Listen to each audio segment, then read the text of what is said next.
Hello and good afternoon. Welcome to, well, my world of crochet. Um, Here we are. I believe this is likely going to be the last live before the end of this year. I had a great Christmas. I hope you guys did too.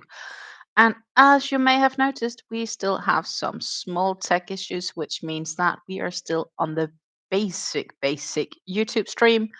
So I'm doing this because I am really looking forward to hang out with you guys, and that's pretty much about that. Um, that's my choice, right? So wonderful to see you all. Hello, Susan. Great to see you. I have to admit, I have to get used to the fact there's so much less information that I have on the screen.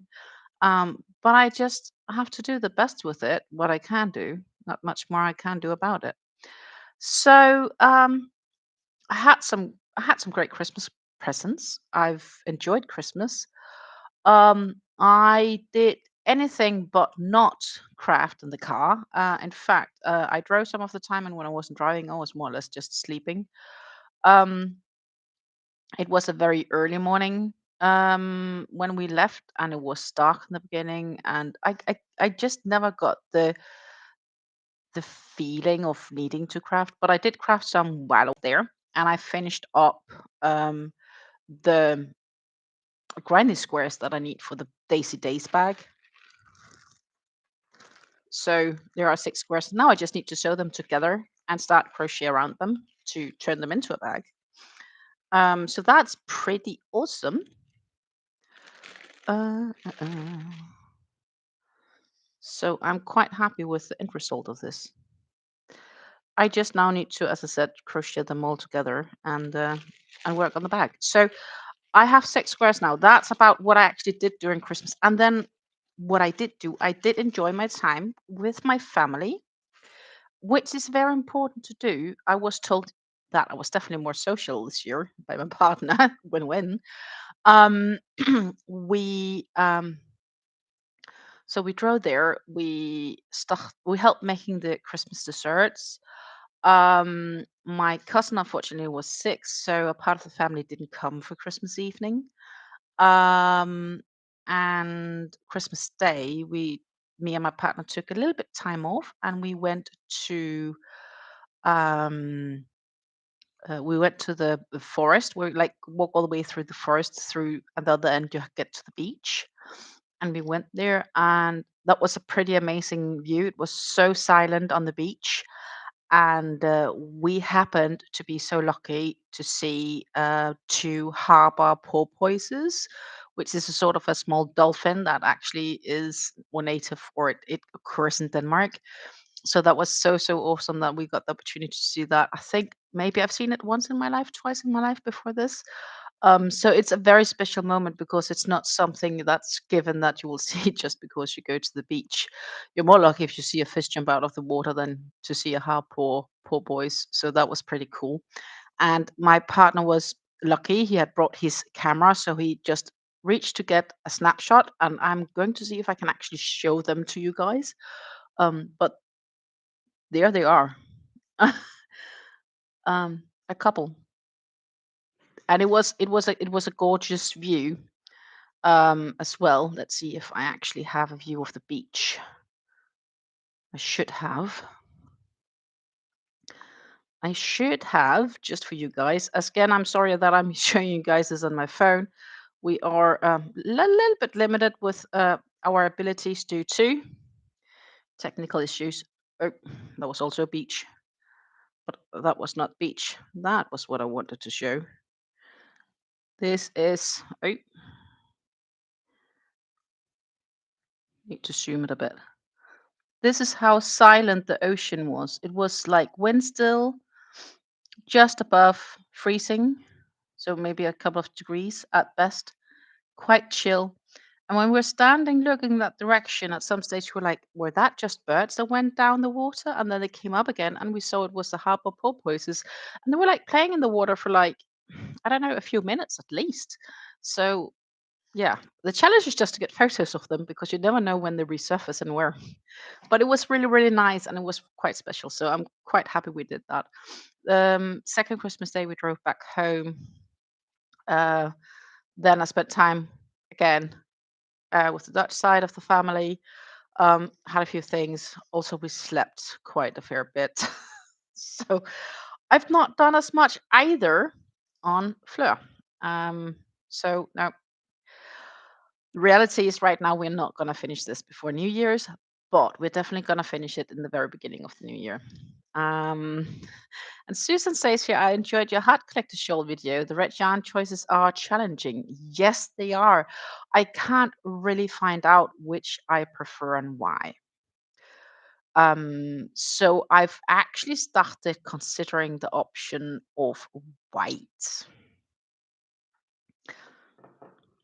Um, Not yet decided, but I've started considering that option. I've all of the um, shop my stash videos from December. I've added them all and stashed that yarn in Ravelry. And when I'm looking at the yardage in Ravelry, I would say that I should be able to finish all the projects before the end of the year, given my normal yarn consumption speed. If I don't get distracted by anything else, which I'll likely guess, but yeah. So we're currently working on a row 120 of Fleur, which means that last row I added this absolutely crazily gorgeous green, and I swear to you, this green is much gorgeous, much more gorgeous in real life than it shows in this camera. It is much more like emerald colored green. Um, I have a little bit left currently of the cream I'm working with, and I have a new cream caked up for it. What I actually did is I caked up all of the cakes that I was going to be using, so that I had the yarn ready. And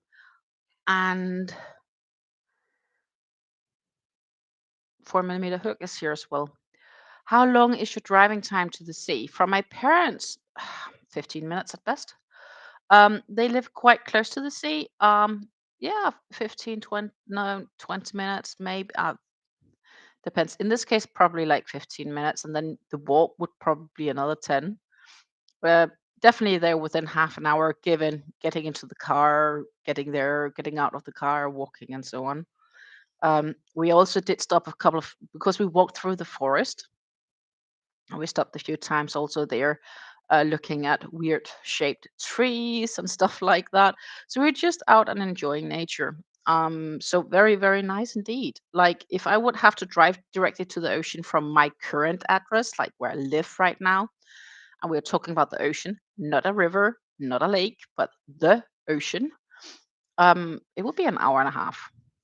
I live in the middle of the country, which is really weird because I've grown up with not having far to the ocean. And even when I moved from my parents and I moved from my parents' place to a big city in Denmark named Aarhus, um, there it's also not too far to the ocean, right? Like kilometer wise. So I've always been used to having the ocean close. Um, Sometimes I would say that I'm missing it. Um, but at the same time, I don't think much about it because, on the other hand, here I live quite close to a river and a lot of other different kinds of nature. Um, and that I wouldn't do in Denmark because Denmark has no rivers. We do have water streams and smaller. I wouldn't even still call it a river. It's a small river, but it's wide. It's a couple of meters wide, but and it's probably still a meter or two deep, maybe 3 meters deep. But um, it's not a river like the rivers we have here. I don't live that far from the border to Germany, where the River Rhine enters the Netherlands. That's a big river, and it splits. And actually, live quite close to the split of the river. One of the split of the river is then called Val or the Val, and that river is like that is raging. You don't want to cross it. Um, I know that my dad-in-law, um, as when he was younger, he swam across it, but that's dangerous. One of the reasons for that is also there's a lot more traffic on the waterways now with boats carrying goods up and down the river. Um, but also the stream in the river, the current is really dangerous. It's actually said that if you'll jump off a river, off a bridge there, you're likely to drown. And you're lucky if you will be found before the harbor of Rotterdam, which is where the river ends, basically. So it's crazy. And they have some like really like couple of meter large, um, oh, what are they called? It's the fishes. It's big fishes with big mouths that eat everything, basically.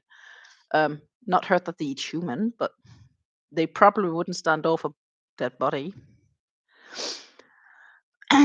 Susan says I'm a few miles off the bay and about 15 miles to the Atlantic Ocean. Yeah, that's nice. When you're used to it, it's very, very nice for sure. So let's see if I can keep track of this. Because it is a lot of yarn, which has turned into a blanket. And we are here to progress on this. And as I said, no matter how badly that I really wanted to finish this blanket before New Year's, reality is if I am to finish the blanket before New Year's, I can do nothing else from now until it's finished, and then maybe I'll reach to finish it. And the reality is just that's not going to happen. I have appointments tonight. And much more. So I have finally sorted and located the blanket, and I'm just going to scratch my ear behind because it is itchy. And I think maybe because I have some hair sitting. So that feels better. So, yeah. So we are going to turn down. As I said, we do have a little bit of yarn left before we'll add the next cake. And I do have my yarn spindle ready to take on. But this is so small and tiny that I'm not going to put that on the spindle. I kind of gave up already when I started this row. Row 120, I've done, have I done? No, I've done one side and a half, 1.5 side. So I have 2.5 sides to go before we are back on the bottle green. And let's see if this goes just remotely well.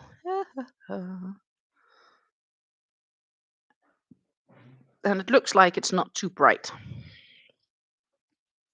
So that is awesome. Yeah. I was working on this last night, and then I was like, okay, it's late, it's past midnight, I'll have to go to bed. So that is what I did. But I've had some really nice feedback on the videos, and I decided, of course, to go with the twister to make the first version of the Heart Collector shawl. That said, I need to decide what other options, and I have genuinely been considering going with a white or a cream white. I think I might even have some in my stash without needing to buy. I don't think the Heart Collector shawl will be the first thing I do when I finish this. I will start it in the new year, but it could be a couple of weeks because we also have to consider the fact, well, not a fact to be considered, but the reality is that I am going to um, um, I'm going to make this new video series where we are actually going to stock all my stash. And I am going to look at yardage, and we're going to figure out how much yarn do I have and how many years of servitude do I have to decrease my stash. As in, like, will I ever be able to consume this in my personal lifetime? Or what will happen? So that's a part of it. But as mentioned, I've been debating. So I do believe the regular twisters are with whipped cream. I think it contains the light rose in the center, but I should find out. It's number 33, and it is really messed up. So that contains the yarns 111, 113. 113 we don't have. It's probably, well, it's out of stock. Flamingo, 121. Cream, 35, 36, 35. Light peach. So actually light rose could work. The cream could probably also work. That would just be the opposite of the center. Or the natural white, which is 101. So I might need to consider and have a look at what I have in my stash as alternatives for the red. I just had this idea that red would be a great center because, it's kind of a statement. It's a heart collectors and stuff like that. But I just can't find out if I think the red is too off. And the fun thing is, when I was looking at the video, it wasn't too bad. But when I look at it in real life, the colors are different. Um, it's much closer to the photos of the thumbnail. Um, so I'm genuinely not 100% sure there what would make most sense. Let's see. I'm going to do another. No, this is 4 because I just did those 5. Yeah.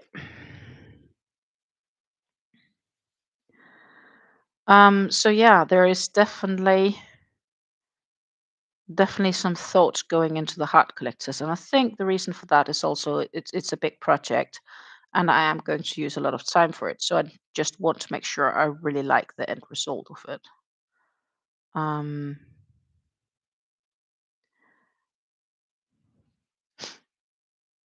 and I need to cast on hats. I need to cast on a cowl. Um, we have this vest that I'm gonna make. Actually, we have 2, technically speaking. I'm definitely not gonna be bored in 2026.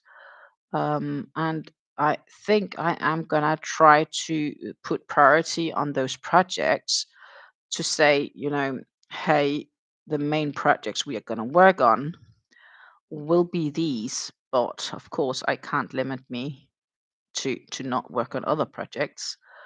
Um, because knowing myself, I'll get bored or something. I like to have something on the go, or something that's easy. And honestly, in December, I've not had much projects to have with me to have for when I was watching, for example, telly or something like that. So I could probably have been crafting more in 2025 than I have been doing. Not necessarily saying it's a bad thing. I'm just realizing that I could have made a different effort to be able to craft more because this just project is just not one I've taken with me behind the TV for the couch. I have been watching series while working on this, but that's been on my computer and not so much on the TV with my partner because I just don't have the room behind the TV to really sit and work on this. Um, I did get some crafting supplies for Christmas. I got uh, a new crochet hook, which was on my wish list because I don't have a 6.5 millimeter crochet hook. So I did wish for that. And I wished it from a specific brand from the Knit Pro Waves, I believe it's named. Let's see if I can find it. Um, so I got my 6 millimeter hook, which is like a K hook, US terms. I only in this Clover's super soft touch only goes to 6 millimeters. and I have some yarn that kind of recommends 6.5. And I think that might work out better. And this feels really nice, to be honest. I haven't used it yet, obviously, um, but I'm quite happy with it. It feels good in the hand, and it feels like it can be good for both knife holding and pencil holding. So I'm curious on that. And then I got two cables, interchangeable cables for my Knit Pro hooks. Those that are what are they called? Um, uh, memory free. I think. Thank you, Susan. Um, so they are memory free and they have swivels. Um, so I can put them on my needles. Though I'm only puzzled about one thing. So I'm going to find my knitting needles for a minute. And I still have the yarn full. well, well, it's gonna be there. I'm not gonna cast on anyways today. Ooh, party today. They're called stainless steel cables for interchangeables, and they are memory free. Ta-ta. So I got the 50 or the 20-inch, and I got the 14 or 16-inch. The thing is, which I'm a bit puzzled about, and this was the crochet hook, by the way, was in here. The thing is, I'm a little bit puzzled about, and I'm just gonna find my other. So I have two. I ended up with two of these kits. So this is the regular of the Knit Pro J'adores. Absolutely gorgeous wood, I have to say. I am really impressed. I'm really looking forward to knitting with these. Um, the only downside is I only they don't only go to 4 millimeter, and yeah, I think I need a 3 or 3.5 for the cowl. So I'm probably gonna try cast on the 4 and see if it's gonna be too loose or not. Maybe my tension is tight enough. So it's gorgeous set. And these are the long ones, right? This is the regular size. Then I also got them as shorties. Not on this side. Why is that open even still? I thought I would have closed it. Anyhow, I also got them as shorties. So, see, I got the regular size and the special shorty length. So, knitting ladies, now I'm definitely better at crocheting than knitting. I got these and I already tested on this one on my shorties. And guess what? The length on this should normally be including the tips. And I expected that length to be with the regular ones, but apparently that is with the shorties. Any thoughts? Because I used this 20-inch cable. I added it on my 8 centimeter, 8 millimeter needles for example, if I wanted to do a hat, and it's still 50 centimeters. I would have expected to be closer to like 40 because these needles are shorter than these. I don't know. If you know or happen to know the explanation for this, feel free to let me know. But absolutely gorgeous hooks, absolutely wonderful feeling to the hook, to the wood. Um, yum yum. um, I think I'm really gonna be enjoying knitting with these, regardless of one or the other. I definitely want to use the shorties for example, hats and so on. And for the bigger problem projects, I'm gonna probably sit more on the standard. And I need to have good needles because if I am gonna knit more stuff, I need to have good needles. I think having good tools definitely makes your crafting pleasure much nicer.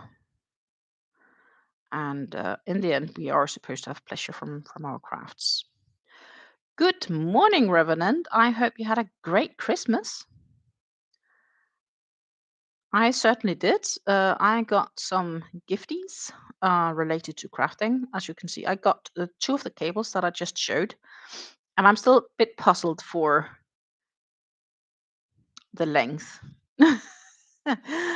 um, I would say normally it would be different, but I'll try. So I'm gonna do the 40 centimeter. I'll see how those will go on the hats. And Revenant, one of the tools I also got, that was just before you joined, I think, is this 6 millimeter hook. So I got this one for Christmas, which is a Knit Pro Waves 2.0 uh, model, and it's the 6.5 millimeter hook or a K hook. Um, not tried it out yet, but it's now in my bag, so I can try it out at any moment um, when I wish decide to do so.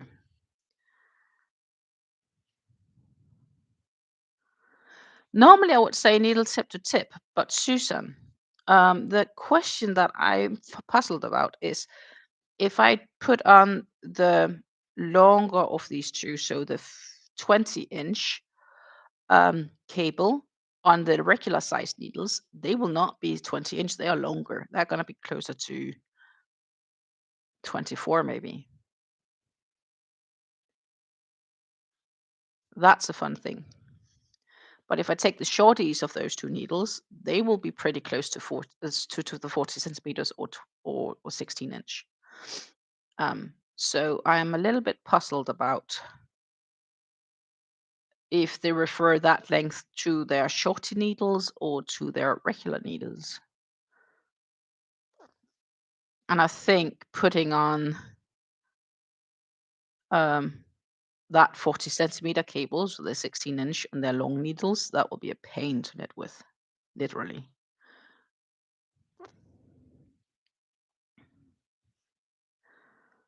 But yeah. But yeah, as you can see, we got changed into green. We still have a couple of rows to go. And then we also have the dark green or the bottle green. And as I said, it's the 29th of December today. I will not make this before New Year's. I'd love to, but reality is this blanket is gonna take a few extra days than just the I think I'll be happy if I'm into bottle green by then. But I think we'll have to consider the fact that I may have to need an extra week before finishing this blanket. And I guess that's all right, because that is just how it's going to be.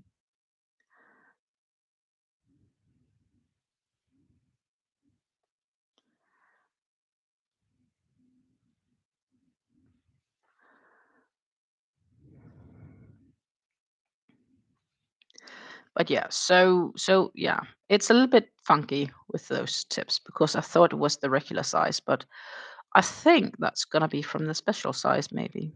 Um, we'll see. If the needles are attached, the recommended size is 40. Cable length confused me too. I use what works best for the supplies I have. Makes good sense. Well, I'm just genuinely a bit confused as well for the cable length. When they say, because we agree that 40 should be from tip to tip, but if they have multiple brands those tips fit on, and they're both shorty models and long models, wouldn't you then expect it to be the length for the long models or the standard length and not the shorties? That's what's puzzling me. Well, I made a stitch too many here. That is generally what's puzzling me. 2, 4, 5, 5, and then I do 4 here, and that's fitting. Yes, perfect.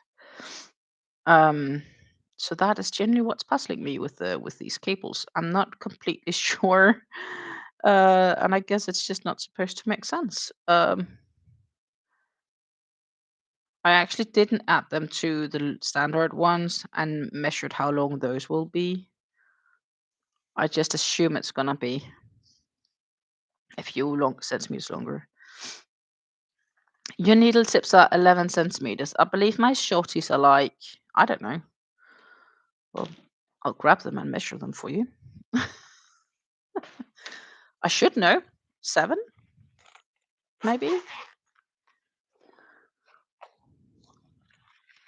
As I said, they're shorties, so they're not that long. This is just a regular regular centimeter ruler, and it is 8.5. So that's like 1.5 inches shorter than yours, I think. 1 inch. Let's see. Shouldn't I don't have my inch? I do.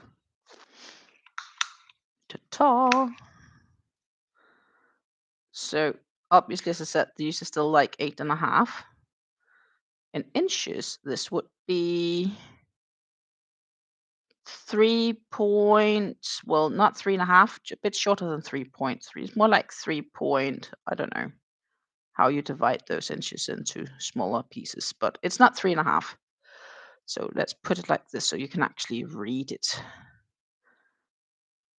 if it wants to. That would be 3. You can see where the 4 is. So it's not completely 3.5. However long that is.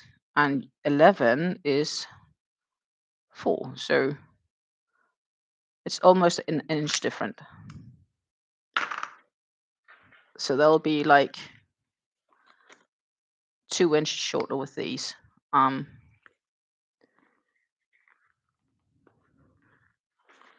Which I'm, by the way, really looking forward to try to work with. Both for the hats and for the cowl.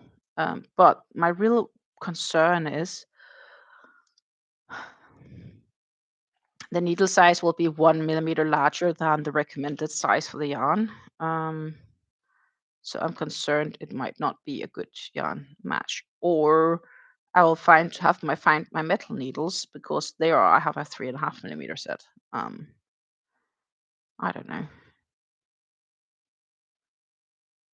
I guess I'll have to try. So with different needles, you will use different cable lengths to obtain optimal knitting in the round length. Yep, I will have to for sure.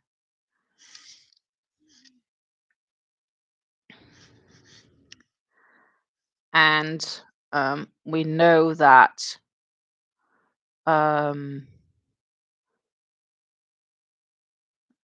I now know that the what length is mentioned on is closer to the shorty length than to the other length. The other will be like maybe 2 inches longer. So that's good to know. It's good knowledge. Susan goes by pattern recommendation. Good choice. In my case, I don't have the yarn for the pattern recommendation. I have a different yarn. Let's see if I can actually find it. I thought I had the PDF somewhere.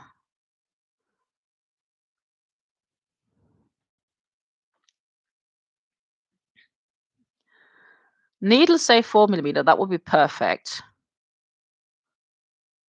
And if I'm looking on the yarn,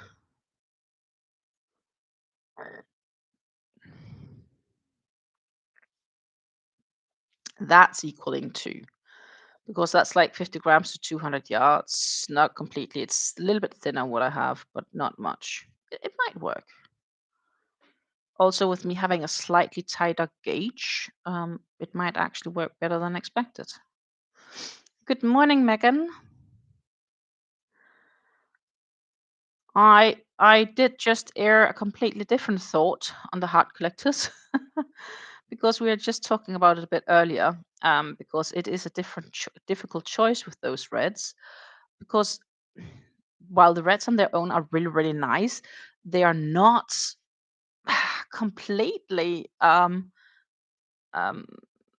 not completely what we would ideally like them to be. The red is too red, and the other ones are too, I don't know, not red. So I've actually been debating either to do cream or white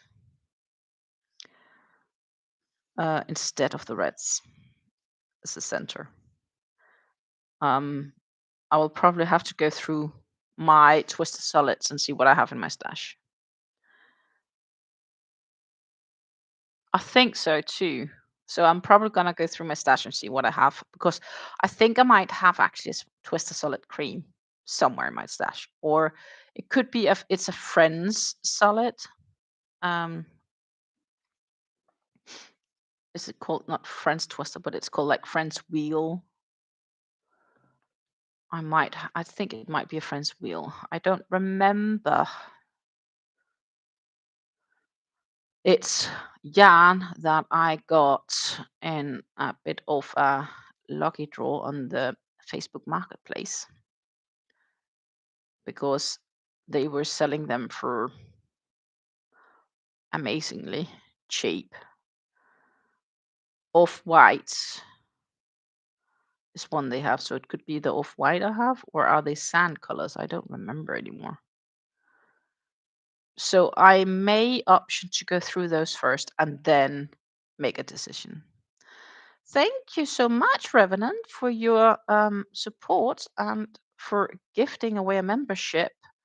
And Alana Nana Banana Crochet was so lucky to receive it. And normally I would play you this lovely tune, but we are still having issues. I actually just opened my streaming service and checked, and there was no updates, and I didn't want to consider even attempting and then sit and fight with it for half an hour just to get live. So I stick with the basic streaming version here on YouTube. So I'm basically streaming directly from YouTube's backend, from my oh, what's it called? Studio, YouTube Studio. So instead will be bum ding. Thank you so very much for your support. It is so much appreciated.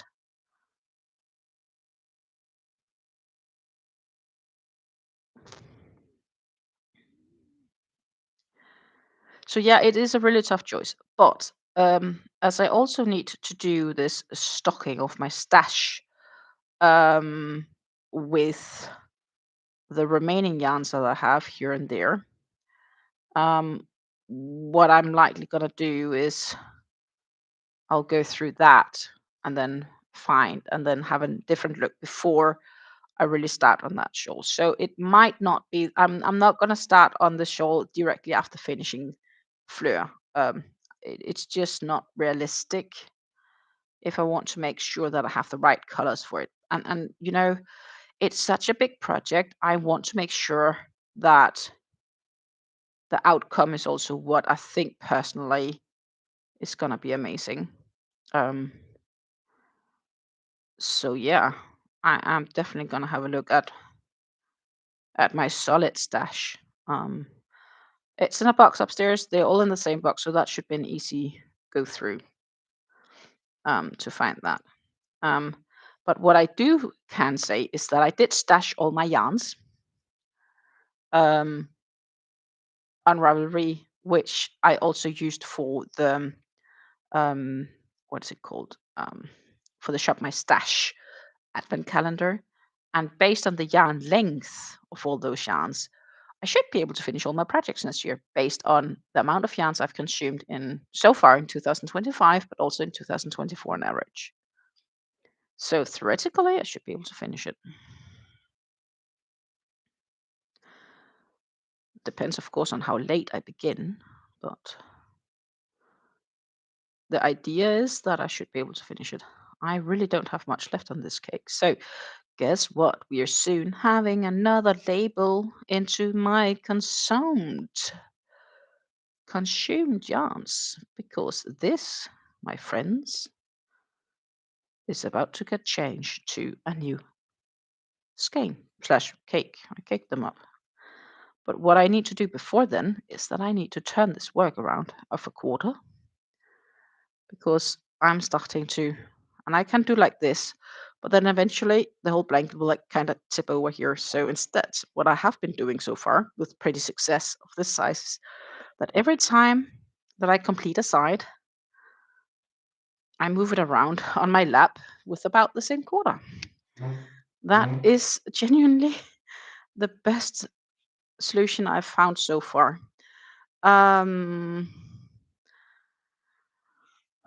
because the blanket's size, it's huge. Um,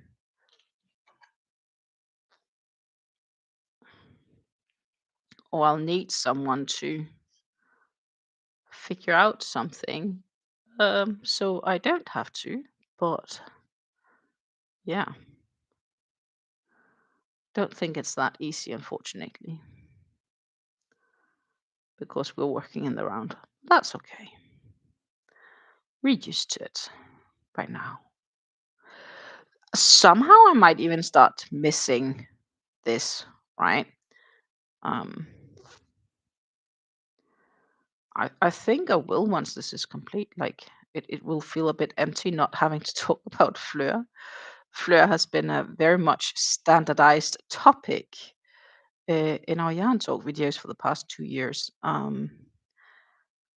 But that's probably going to be taken over by the hat collectors. The benefit of the hat collectors is I believe that once it's really ongoing, a lot of it I don't like. I can do also when when I'm watching television or something like that. And that is what I've really been missing. I think the past month or two, I've had too few of these extra projects on the side. And I think the fear is, and I didn't start any, is because if I do have them, then I'm more inclined to work on them than I'm to work on this. So that's another thing. And what Susan says here, yes, Fleur needs to be finished. Yes, please.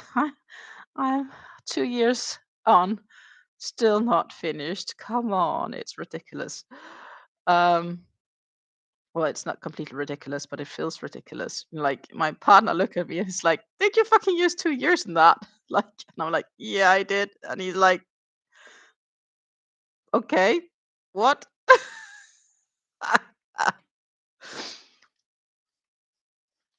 Revenant says, I've been stitching away on my squares. I'm currently working on square 16 of 25, finished all the wildflower squares, and I'm nearly done with the macaw.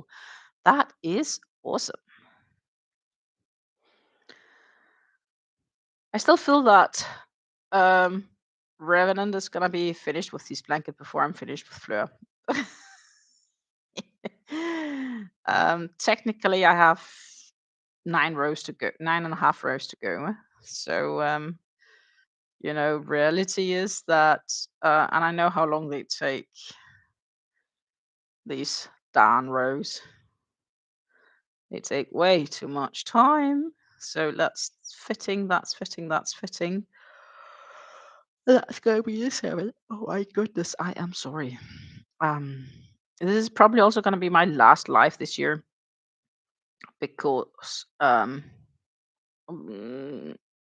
slightly debating on tomorrow, but generally probably going to be the last one. I have a few things to settle and get done as well before New Year's.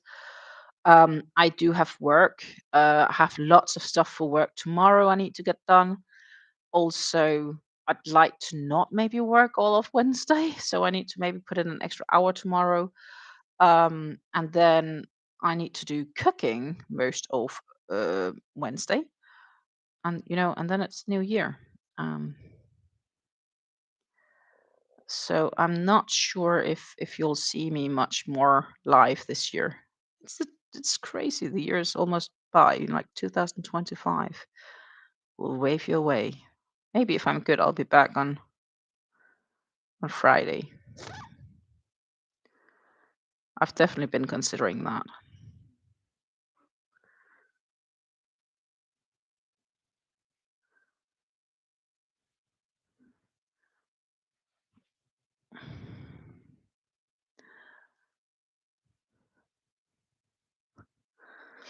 I mean, even if a basic granny square blanket is much easier than mosaic, that's true. Susan says, I have Persian towels, crochet blanket, and time out for New Year's. Maybe one day I'll finish it. I'm here with you, totally feeling the struggle. Totally feeling the struggle there, girl. Guess what? It's time. So this is actually quite nice cake, that one. It's just a little bit too bright for the camera, even if I go back a bit. So I'm sorry about that. That's due to the lighting from my ceiling. It's quite bright. But if I don't have this light turned on, it's like, well, it's actually not too dark right now, but it will be quite soon, quite dark. I can't believe how dark it is already. Ta-ta, we are ready.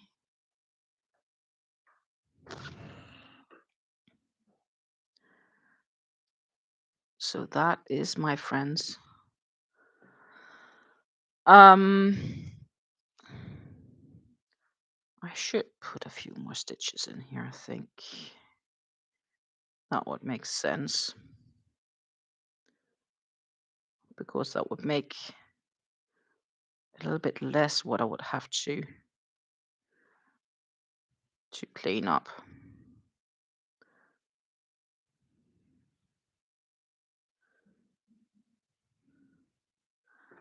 Then I should be pulling this one.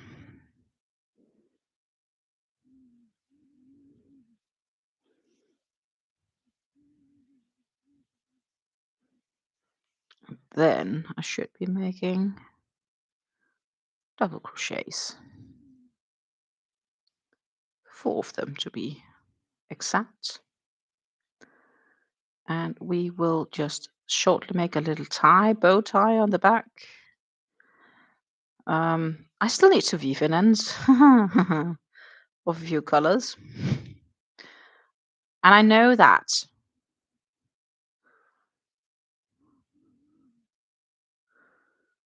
And I know that. But I'm just gonna make a little bow.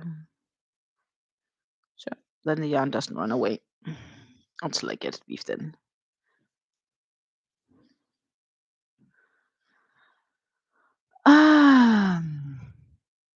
So if you made gifts for people, how did they react when you gave them? I gave a lady at my stitch group the blanket I made with the red heart all in one granny yarn, and she squeaked so loud people jumped. Oh my goodness. That means that she should have been very happy to receive it. Um, I I gifted away a few things. My aunt who got the pom pom makers and 3 skeins of felting yarn, or well, yarns wood felt. It's 100% wool from Rico Designs.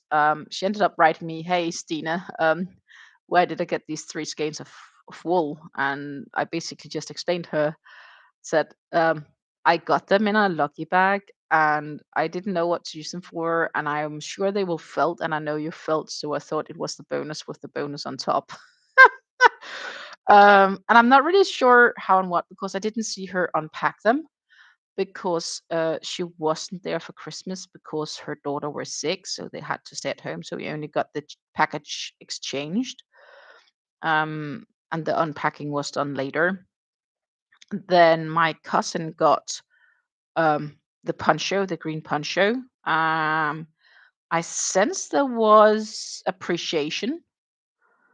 Um, so that's, I guess, is positive.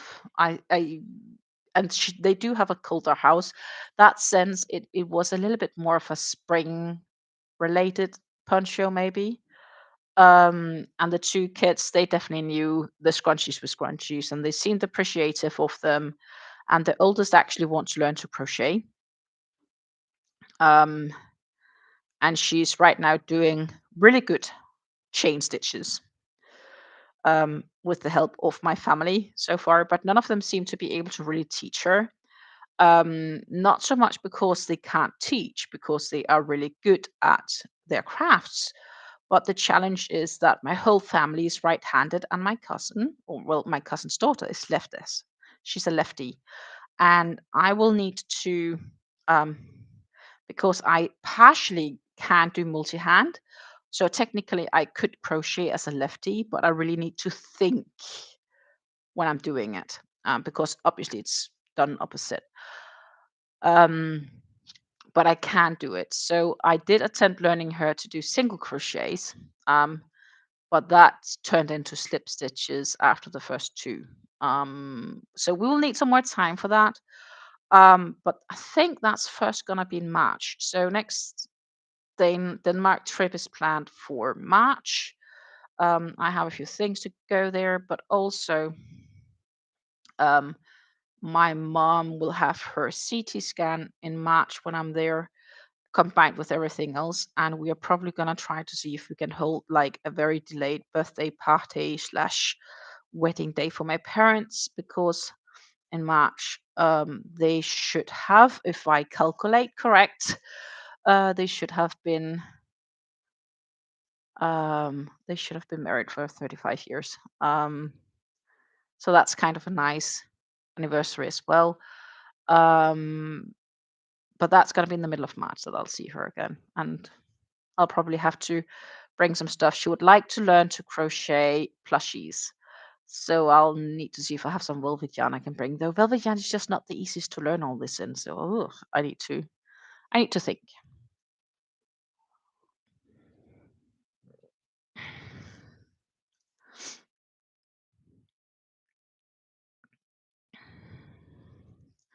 Remnant says that he did make granny squares with the red heart all-in-one granny. He just used it as regular variegated yarns, and he shared a link to the final blanket, which, by the way, is super gorgeous. It's not the easiest to share this because of ta-ta, how this YouTube backend is, but this is how it looks like right now. And I see that I actually do get like a bottom corner shown instead when I'm sharing my screen. Cute YouTube, thank you so much. But this is how it looks. The Fifi blankets with the all-in-one granny. I like how it's because it's the all-in-one, it's a little bit more unpredictable how it falls, the variegation of the yarn. So I guess that's kind of nice actually. But yeah, there you go.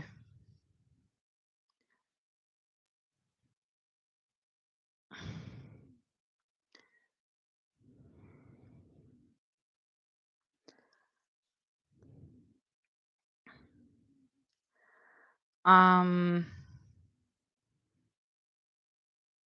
exactly. She has some acrylic that seems to be okay actually.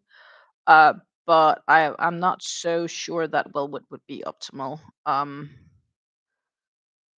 do have some old velvets that I could maybe bring her, but bottom line is if she really wants to do that, she definitely needs to learn the single crochets. And I'm debating if I need to make the um, single crochets and everything, and then mirror the the process instead of me having to think 3 times trying to do it actually. Because like I was sitting there with the yarns in the other hand with the hook and being like, that should be around like this, and eventually it does happen. It just, I just need, it takes so much longer because I really need to think about it, and my tension is totally off because obviously it's not what I'm used to. And I know that I do have the capacity to flip a recording if that's really what I wanted to do.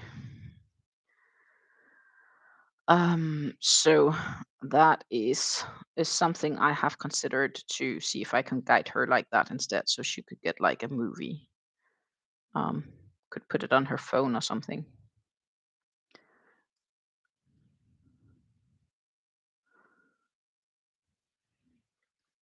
And she is a creative mind because she got lots of pens and pencils for Christmas as well. So she's gonna be painting stuffs.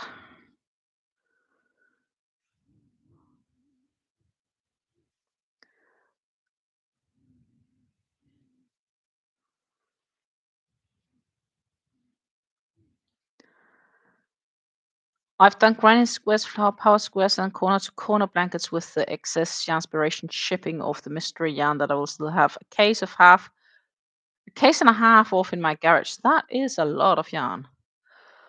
Um, I was talking with my partner the other day about what did we talk about? It was something about where I was like, yeah. So I had to buy new boxes, boxes for or containers for my products. And I'm not talking crochet or yarn related products, but my small business, hearing protection. Um, and I got them ordered. Um, and I said, oh, I'm tempted to get like just get all of them in stock and then just, get them all ordered. And then I realized it would be like 350 boxes. And I'm like, 350 boxes. It's going to be probably like 3 years before I'm sold out. The room it takes to store all these, no. It's just not gonna happen. Like I just kind of completely decided to go for like the room it takes to store all these. And then he was like, yeah, honey, because the room you're currently using on yarn. And I'm like, yeah, that's true. um, he's definitely noticed my absolutely excessive storage of yarn. So another really good reason to try not to buy more yarn, but to actually get it used and consumed and turned into a different kind of value, except for the fact that I'm just a happy camper. He's not complaining, he's just noticing. Um, I guess there's that. But he most definitely noticed the fact that I might have a bit excessive yarn in my house. Hello, hello, Adri. Wonderful to see you. Welcome, welcome, welcome.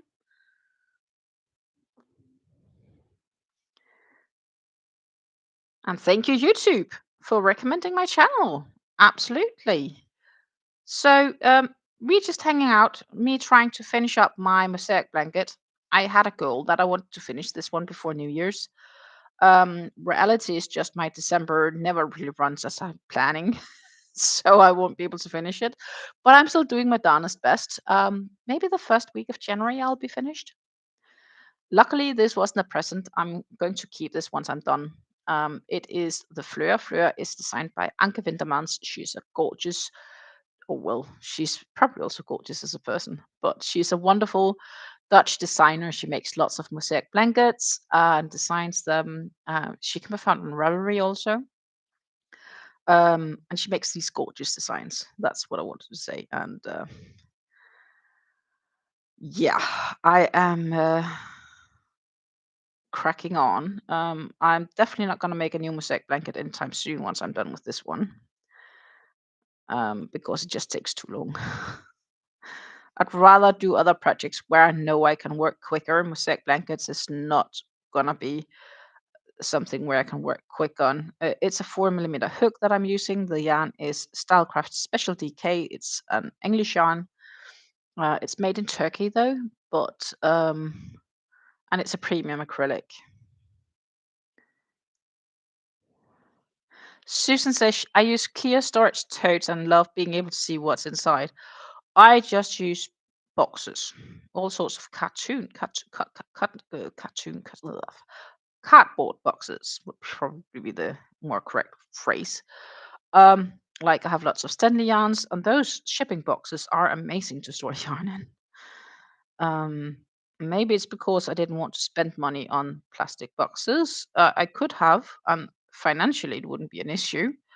Or it just feels like not a need. Um, which is I don't know why, but yeah. So I just have lots of boxes. Some of the boxes are slowly emptying, but my partner obviously can't see that because it's inside the boxes. So hopefully some of them can eventually be collapsed down to smaller boxes. That would be nice when that happens.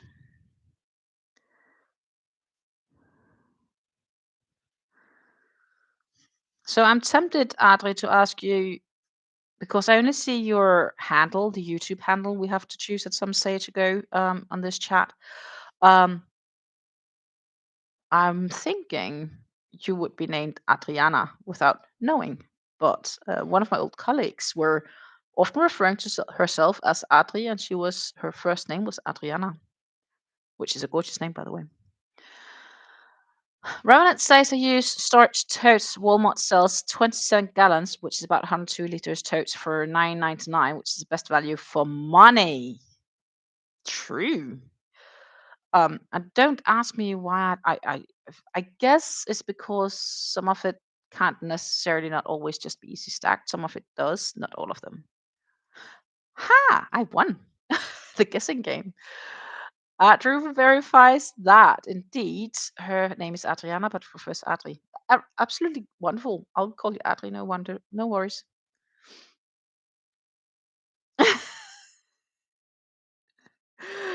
Adri is only when you're angry with me and you have a chancellor on your on hand. Nah, nah, nah. I'm not taking any chances. I think it's nice to know though. So thank you for sharing. Let's see.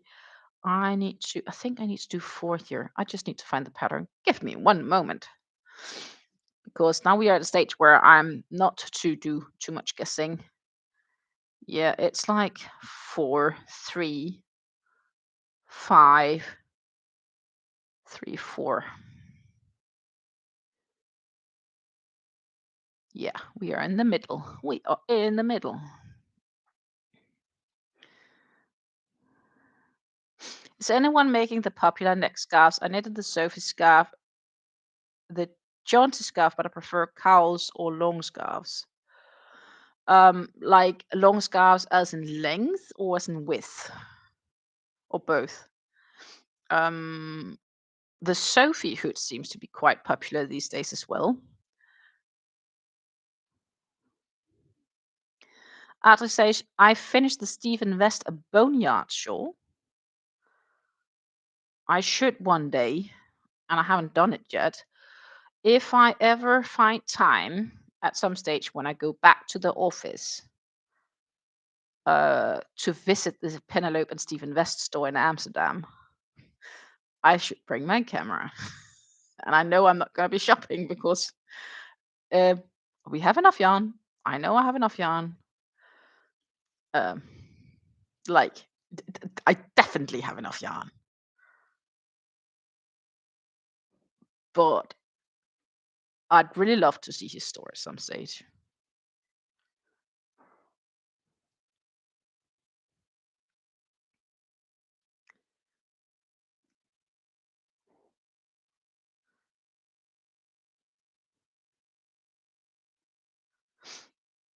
It almost looks like, I know it's knit, but it's like the standard shape of a crochet one.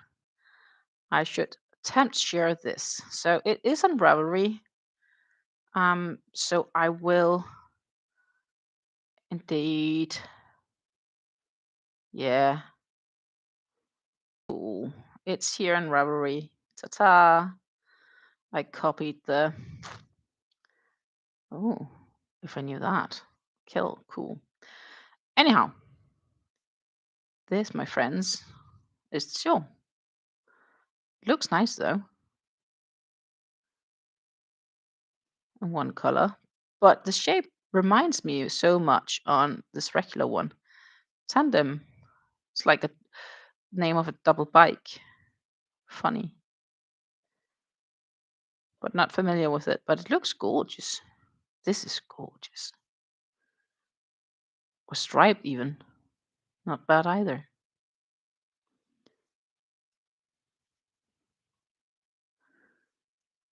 I'm not familiar with tandem yarn, but it's a Vestnitz yarn.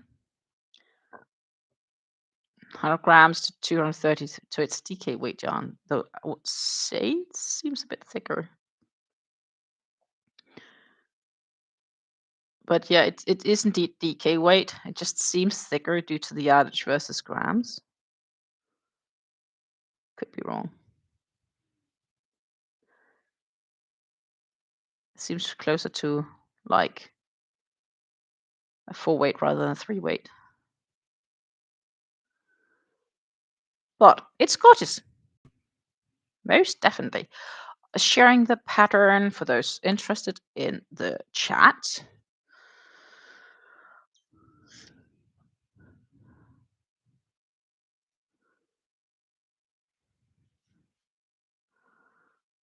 Yeah, I think that pattern also is a time-consuming one. But, it's kind of what I would say you almost requested, so maybe that will work for you. My mom did. I think that's actually on Garn Studio on Drop's website. And that turned it out really nice, but I'm going to see if I can actually find it.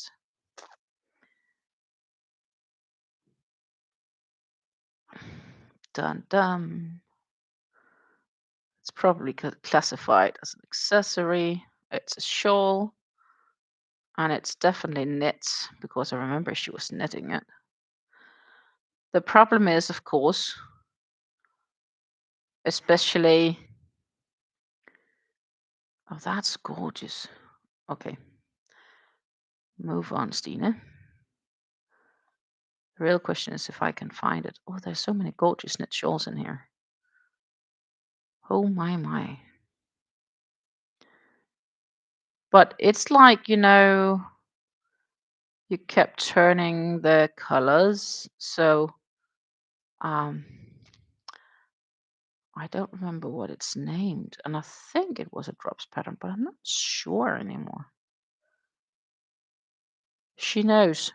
She's watching, so she could help me remember. I don't see it right now. But it's similar to this one, but it's not that one.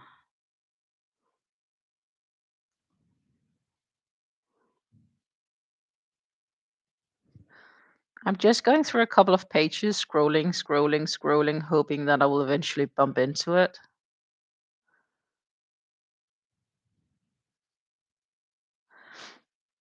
But when I look on knit pattern wise, there is definitely lots of different types shawls and scarves on drops. The only thing with drops and drops design is brace yourself praise yourself for any possible frustrations because the patterns are not always nicely written.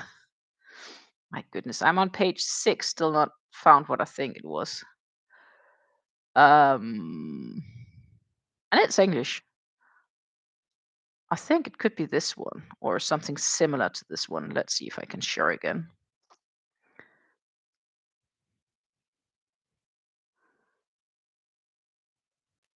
So it's something along this line, right? Like it's a lot of small pieces.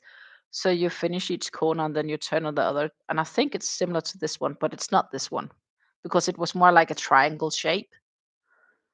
But as I said, this is like all knit. And I'm like on patterns that's 380. Let's just go back to, let's say, I wanted to go back to the beginning, but see, it's all knit, like all different sizes, shapes, sorts. And this is US terms knitting, they claim. Not that you get a bunch of help. And I'm sure if you find, like if you use their yarn weights and consider their B and C groups is a bit like DK weight too ish. So it's all knit. There's definitely a few gorgeous ones. Like this one is gorgeous. This is done in sock weight. So this is a solid sock weight with a emerald sock weight. So this is like sport weight yarns, sock weight. It's gorgeous. But the problem is the way they write these patterns is basically asking for a headache. They have all these small Sophie scarf types as well. here you have a broader one, actually. I like this one. This is not bad. Like it has a little bit of a texture, yet it's a bit wider, right? Like if you look at the back, it's a scarf and yet it's a shawl, if you get what I mean. It's though in kid silk. And I'm looking at this and I'm like 25 grams of heather and sort of, so this is double layered. And then I'm thinking instantly, oh, okay, that's no. They need three skeins of each. I think the yarn I used for the top that I'm not gonna finish off and it's horrific to frog, I'll have enough yarn to actually make this one. The only question is if I can physically make it. But I am gonna bookmark this pattern because I may need to look into it. There's that. And then the question is if I can actually read this. Like, they have horrible, horrible terms in between. But yeah, they have some really nice patterns on drops. But nice in the sense of the design is nice, but not written nice. A beautiful crochet one is from Elena Fedotova. The pattern is called Sish. Not heard of it. Is that on Ravelry by any chance, Adri? But the ladylike just ended up on my list. And Susan asks if my mom speaks English. She does understand English. She does speak some English, but I think she understands more than she speaks. And she usually hangs around with us in the background, but then she's doing a bunch of other things while she is hanging around. I found it. So we'll share the screen again. I'm getting good at sharing the screen in this less convenient setting. This is the Sishe by Elena Fedotova. And I do apologize if I slaughter her name. It is a purchase pattern. It is in fingering weight. And it's crochet. It looks gorgeous though. I like how it changes around.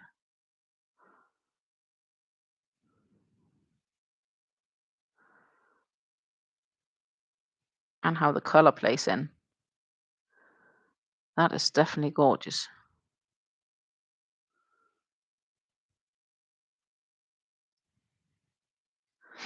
That is definitely gorgeous.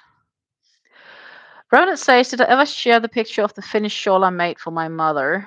I'm not sure if you did. It could be you did, but I shall also be honest and say I do not remember if you did. December has been rather busy for me. You know, I kind of lost track on some things in December.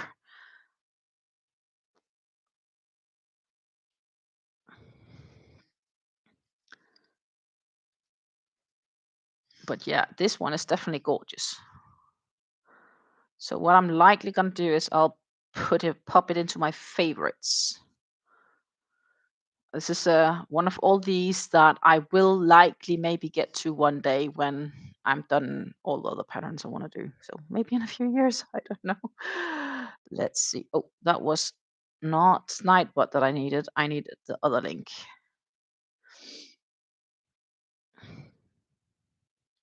Yes, I think you did share this one. I have a feeling I've seen it, and yet I have a feeling I didn't. It's a quite peculiar feeling. But I like that you actually found coloring schemes that kind of went again in the variegated is in the same as well.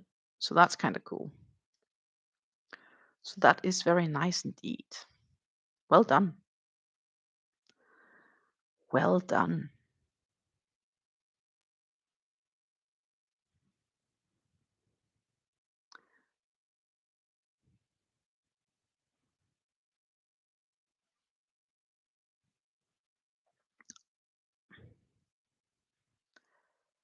So what are you ladies and gentlemen working on right now? Like anything special?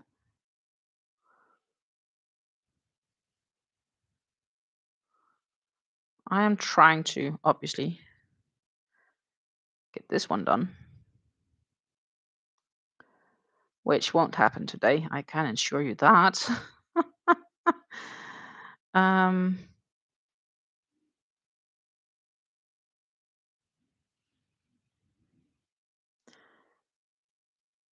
and then we'll have to look at everything else that I'm working at after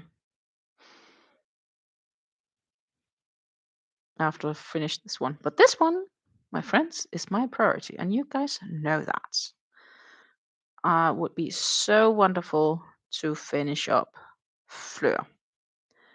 Me and Fleur has been hanging on together for too long, which is not necessarily a bad thing to be loyal, but time wise, we need something else.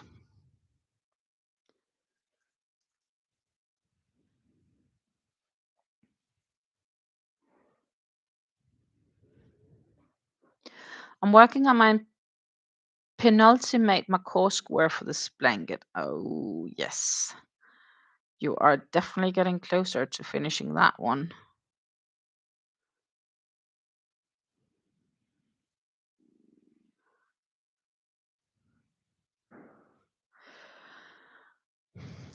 It's so weird here. So right now we have lots of youngsters going around and doing their fireworks stuff because we're getting closer to the New Year's. But what we also have is the sales are higher than normal of fireworks, and one of the reasons for this, and the queues are crazy with the places that sell them. But one of the reasons is that um, this is the last year that you can buy fireworks as a private person in the Netherlands.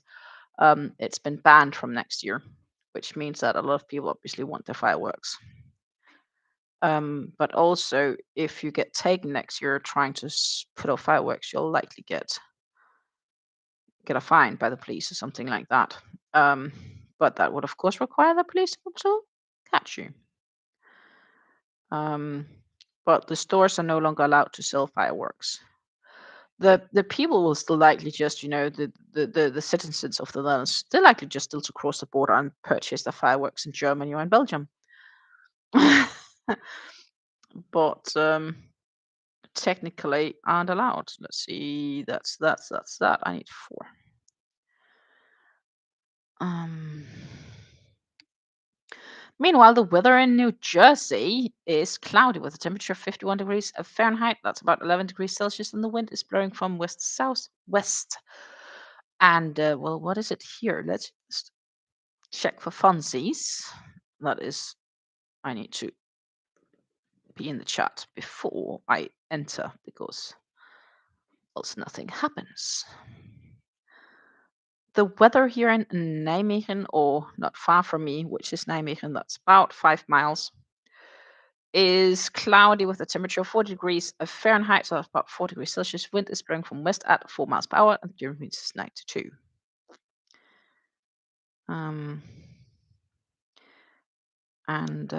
it's been freezing actually. The crazy thing was that here in the period of Christmas, it's actually been colder in the Netherlands than it was in Denmark, which is not very normal. That was a bit of a surprise. Not that it matters much for me, but still funny. I'd rather have it warmer than I'd have it colder.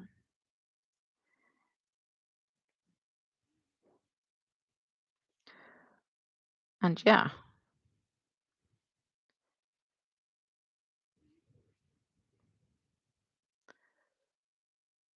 yes, I am close to the German border. Not too far. Not too far at all. Um, if I didn't have a river that I had to cross with a bridge, it would probably be max 15 minutes drive. Now it's more like 25 because I need to go to the bridge first, is my guess. Bird flight, I'm maybe 15 kilometers from the border. Dressage, I live in Germany, in Mainz. Oh, sweet. My cousin lives in Mainz. She works at Max Planck, um, at the Max Planck Institute as a professor.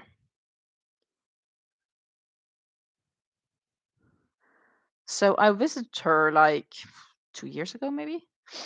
I should go visit her sometime soon. She's also a crafty woman. So if you at some stage spot a active, sporty, yet nerdy young woman of around 30 in a hand knit shirt, it's probably my cousin. um, Maybe, who knows? Not impossible one day. So if you are crafty, because she likes to craft, I think she might have an knitting group there or crochet group.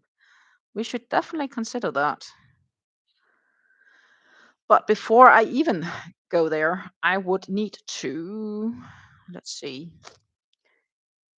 that's this one.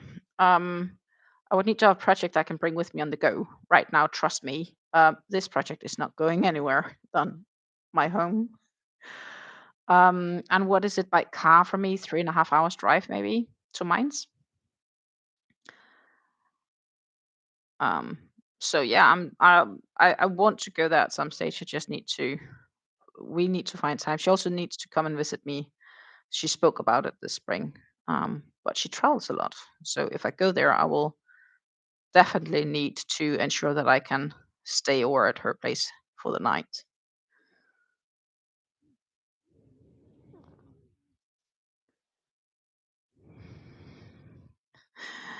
27 degrees here on Christmas Day, and today it's 3 degrees. Oh my goodness, what a difference! Texas weather, baby. Oh yeah, it sounds like it, mate. That's crazy. Ah. Susan says, I'm using up yarn by knitting up passionate Kelsey's chunky rib beanies. I can make 1 or 2 per day for donations. I even can't knit a beanie that quick.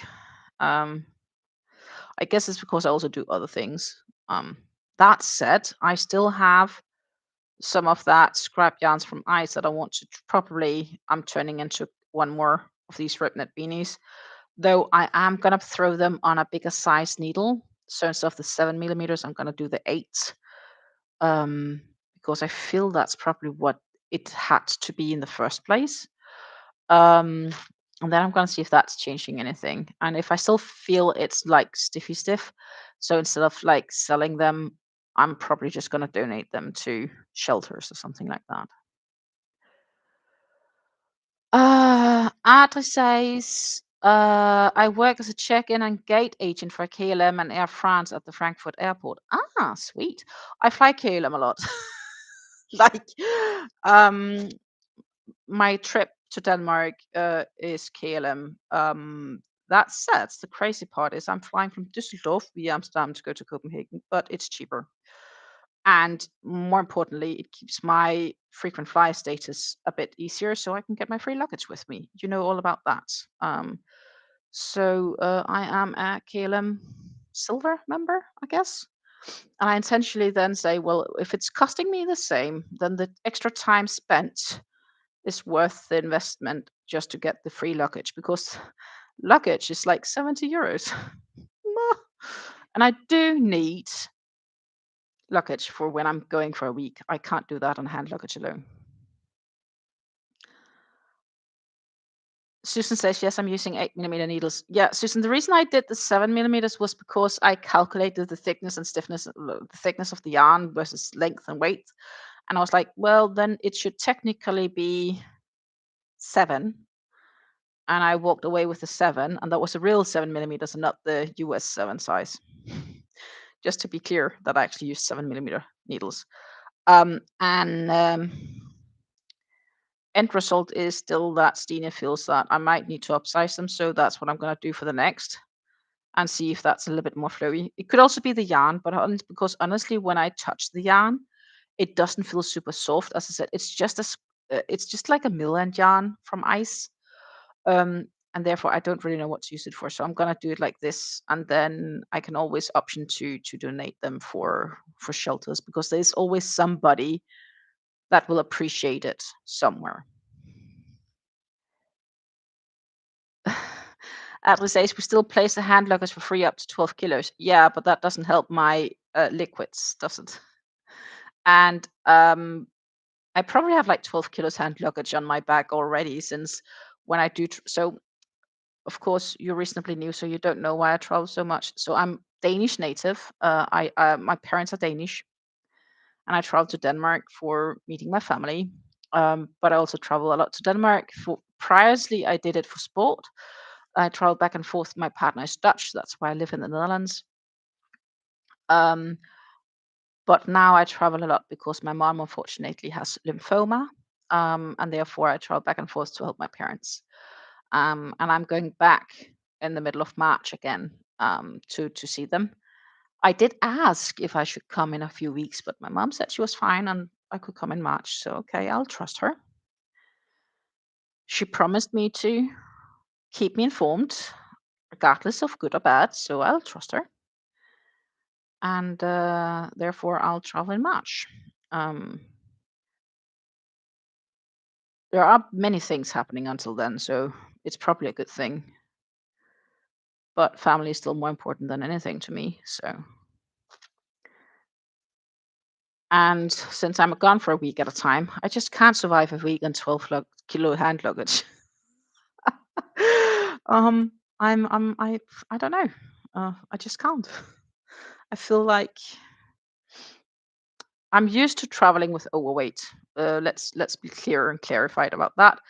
When I did top sport, I always had overweight. When I was checking in, I always had an extra fee of 200 euros because I was traveling with sport equipment that was definitely not the regular size. It had to have special treatments in Amsterdam airport. Half of the airport personnel didn't know how to handle it. In Germany, luckily, mostly they did, because I used to travel with firearms. I'm a former athlete, and I still shoot actually.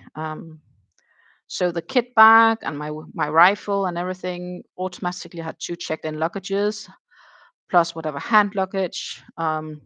Now I bring my work with me when I go to Denmark to visit my family. So now it's my hand luggage is basically my workstation that's on my backpack. Um, I just can't squeeze it all in. Like I need more space. So I appreciate my frequent flyer status for being able to check in a free piece of luggage. Very important to me. And the thing is, and this is a crazy thing, we talked about this a few times.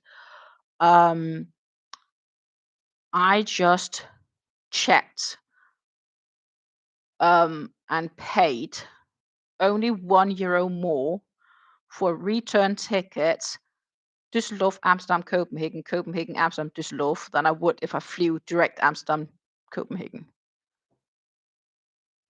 Crazy, right? Like, but for that single euro, I'll get 10 extra XP towards my frequent flyer status, and I get extra mileage. And yes, I do get some spare time in the airport, but in Amsterdam airport, I can work, and my boss is fine with me doing so. Um, on the way there this time, it's a really short transfer, so it's probably not going to be much. But then I can work while waiting to board the flight in Düsseldorf.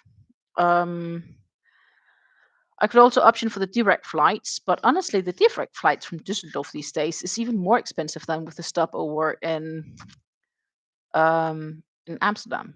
And location-wise, it doesn't matter if I drive to Düsseldorf or if I drive to Amsterdam. It's basically the same distance, like same time, same everything. It's 5 kilometers. Um, but I have to say, compared to 10 years ago, this love has gone extremely commercial. It used to be free to do the kiss and ride set offs, drop offs, and it still is if you can do it within 7 minutes or if you get to pay €7. Like, Jesus, they know how to make money. Um, so I guess, in the very old days, we were really good at me just, walking up to the kiss and ride and he would pick me up there because it worked. And I guess others kind of learned that as well. Um, but yeah,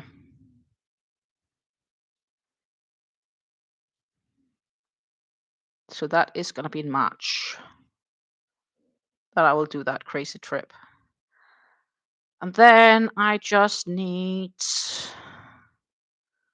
one more flight or two more flights, depending on how you look at it, four more flights. And then my frequent flyer status has been renewed. And then I have another year to worry about it for the next time. Or I get back and forth a lot. And that, my friends, depends on, I guess, the CT scan in March. Um, so I'll go there to drive my mom to the CT scan. The fun thing is, it's exactly on the same date as I had another appointment there that I wanted to attend, um, which has nothing to do with my mom or her illness. So it's just really good timing, actually, for once. Who would have thought that the hospital can make good timings with other plans? Yeah, baby strollers also take space on the aircraft. Hello, Lisa. Great to see you. I wasn't sure if I would reach to see you because I know you guys are prepping to go to Mexico before heading off to Spain. Winter vacation coming up. And I am sure that Brinkler is cold. We don't leave until the 10th. Ah, sweet. I have another 2 weeks with you almost. Not completely, but ish. Week and a half. Though this is probably my last live of 2025.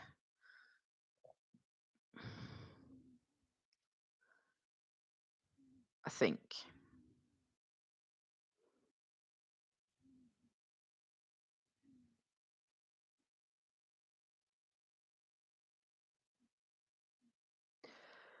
Two, four. Yeah. That is my estimate. That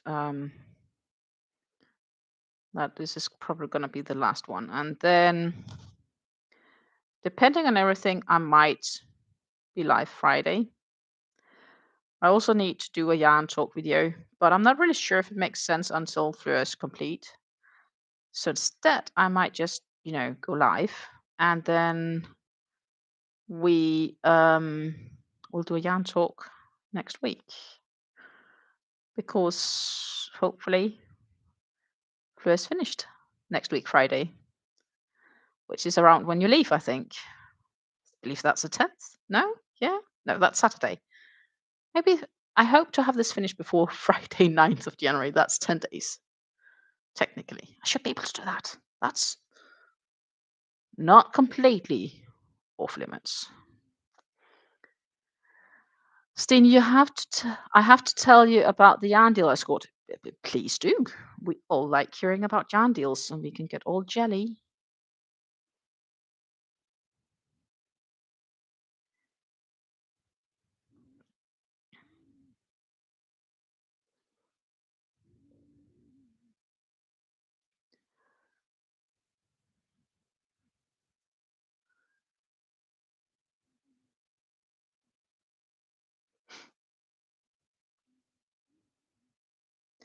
Another fun fact is my cousin. That's maybe more for Adri. My cousin who lives in Mainz took the train home for Christmas because it was more expensive to take the flight. She could save almost half by taking the train. Fun fact is, what she pays for a train return ticket is what I pay for a single ticket there. So apparently these days, a return flight from Frankfurt to Copenhagen is like 300 euros. I'm like, what? I was rather surprised. That's probably with luggage because she's in the same. Yeah, and it's Deutsche Bahn. But I would have to pass Deutsche Bahn as well. But if I get a ticket from the Netherlands through Germany to Denmark, I would pay 150 euros each way. So that's 300 euros for a return ticket. I pay 200 euros for a 4-leg return flight, inclusive luggage. I'm still saving 100 euros. And I'm doing it in a shorter time because it's like a 5-time changeover on the train and it's a 12 hours ride. Like, fuck no, not happening.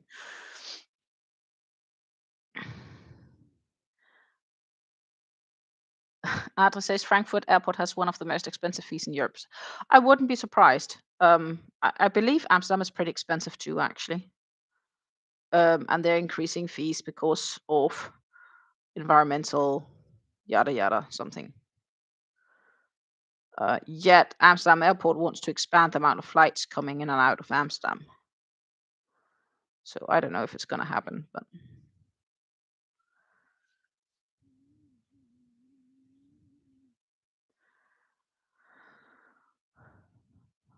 what I do not know is if I fly on the SAS Go tickets, if I would be able to use my Flying Blue Silver membership to get free luggage. Technically, on some flights, I should be able to do that because KLM owns like a big chunk of SATs these days. I cannot wait to see the mess it's gonna be once they open T2. Oh, sorry, T3. Oh, I've been to Frankfurt once, and that was back in 2015. So that's a long time ago. I guess I've had the luck not to visit. We had a stopover there when we were going to. Where were we flying to? European Championships? No. World Cup in Slovenia, maybe? Yeah, World Cup in Slovenia, Maribor. We went to. We had a stopover in Frankfurt. I think to go to Ljubljana.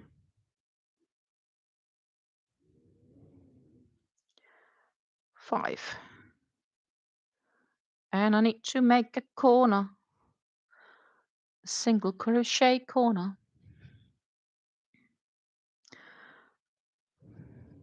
Okay, Lisa. If you remember, I ordered a bunch of mill and cakes from Hirschner's on Black Friday. Yes, I do remember. I got 34 cakes total. 24 of them were Sultan Deluxe cakes, and the rest were Jean Art cakes. I paid 15 USD for a pack of 2 cakes. That's a good deal.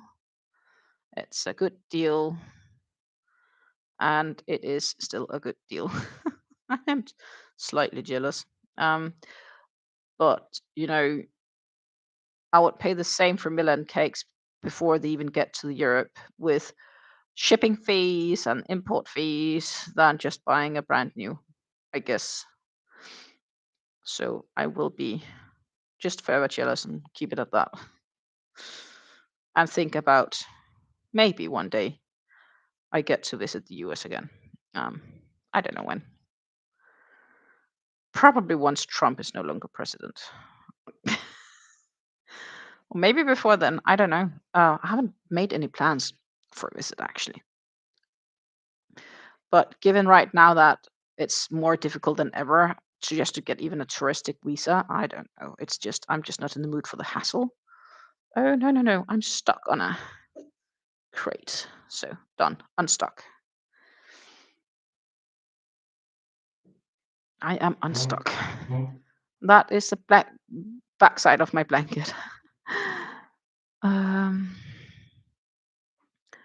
It is a lot of yarn, but she uses a lot of yarn, Susan. Like Lisa goes through yarn in a totally different level than you and I.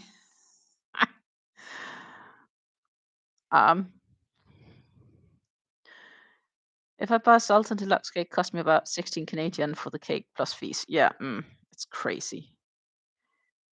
Well, I'll get it on sale first of all. So I'll wait for them until they go on sale. That's minimum of 40% off. That's how they do deals basically. Um, because I'm quite sure that their sales prices is more like a regular sales price. Like they still make decent profit on their sales prices. And when people buy them not on sale, that's when they earn all the money they hand in for the free shipping stuff.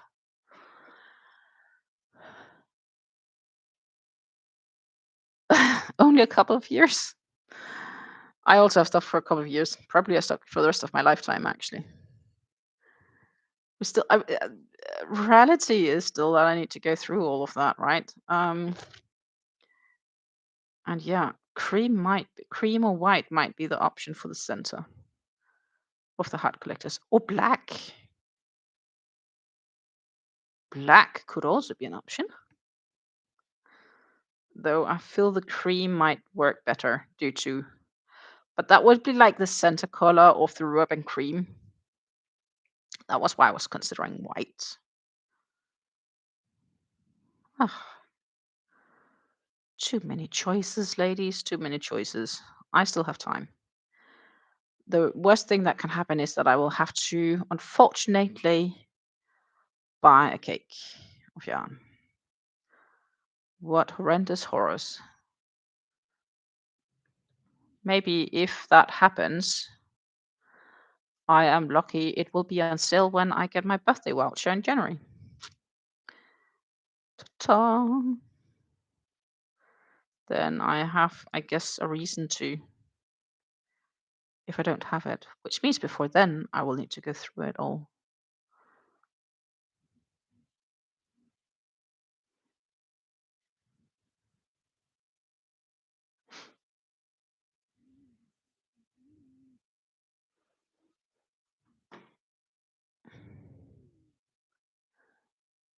The Friends wheel right now are actually on sale, which then means that they won't be off-white.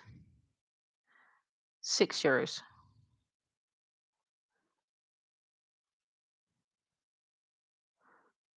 And then I'm probably having free shipping from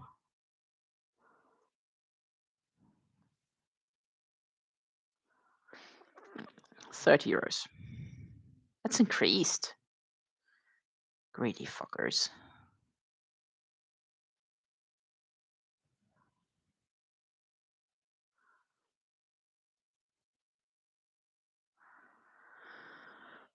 But that's then when, oh my goodness, the Sultan Shadows. Oh, no, no, no, no, no, no, no, no, no, no, no, no, no, no, no.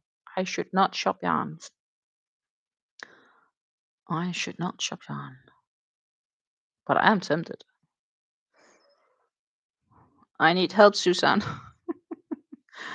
I shouldn't shop anything before I've checked my stash in any case. And then I may need to consider instead of using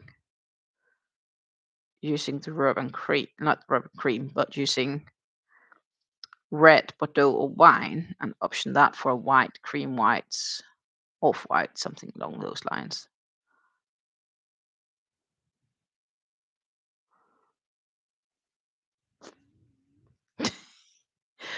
Um, uh,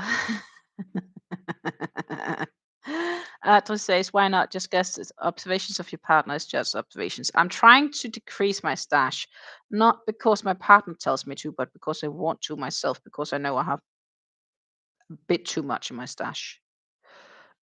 You will see, because we are going to sort my whole stash into Ravelry in the new year. I just need to start get it recorded. That is my challenge. I'm expecting to have enough yarn to last me a lifetime. And Susan is asking me, have you been selling your shawls or just collecting them in your boxes? Does closet count? I've been collecting those shawls in my closet, and I do have some of them in a box, which I need to block and get sold.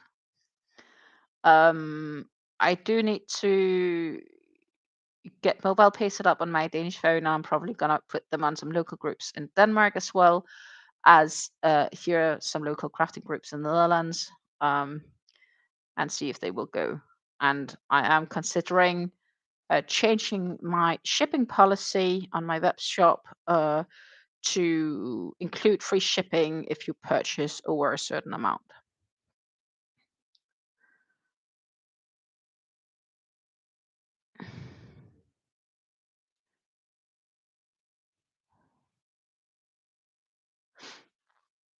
But the same size order of cakes 2 years ago. I had 2 cakes left from that order. Also 4 cakes worth for my daughter, 30 for me.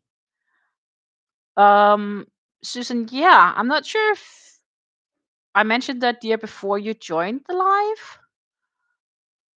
Um, and I haven't had time to read all the comments actually on the video where I posted it.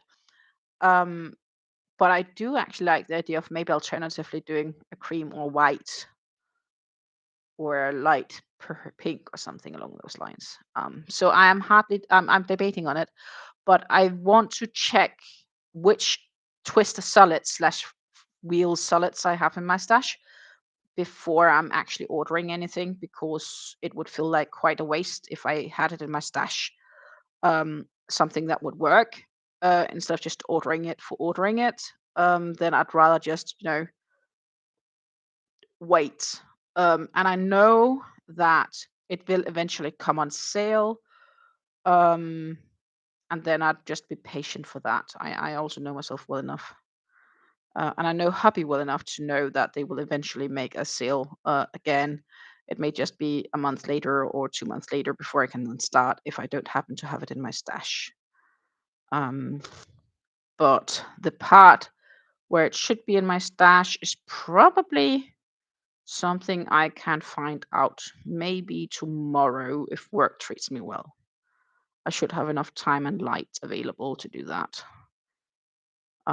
because I need to handle a few other things related to that room where that box with my friends wheel solids and twister solids should be in.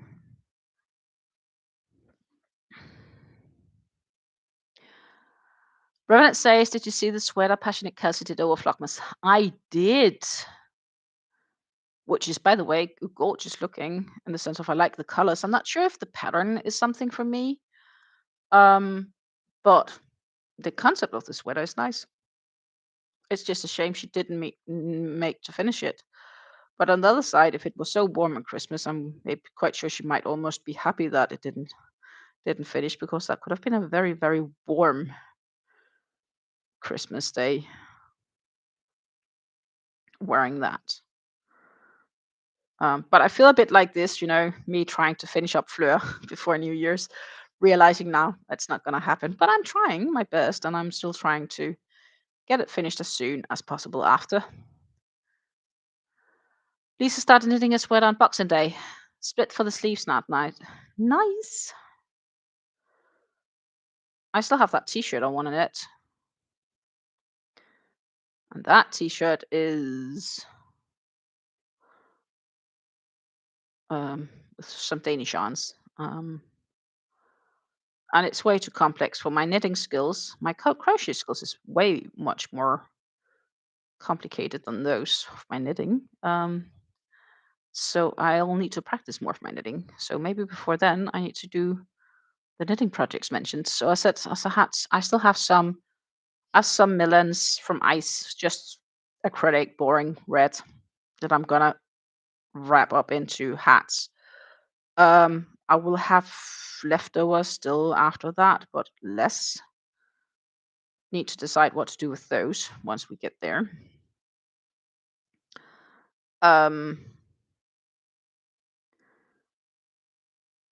And yeah, that should be it. It is. And then of course the cowl. The simple yet effective cowl I need to cast on for.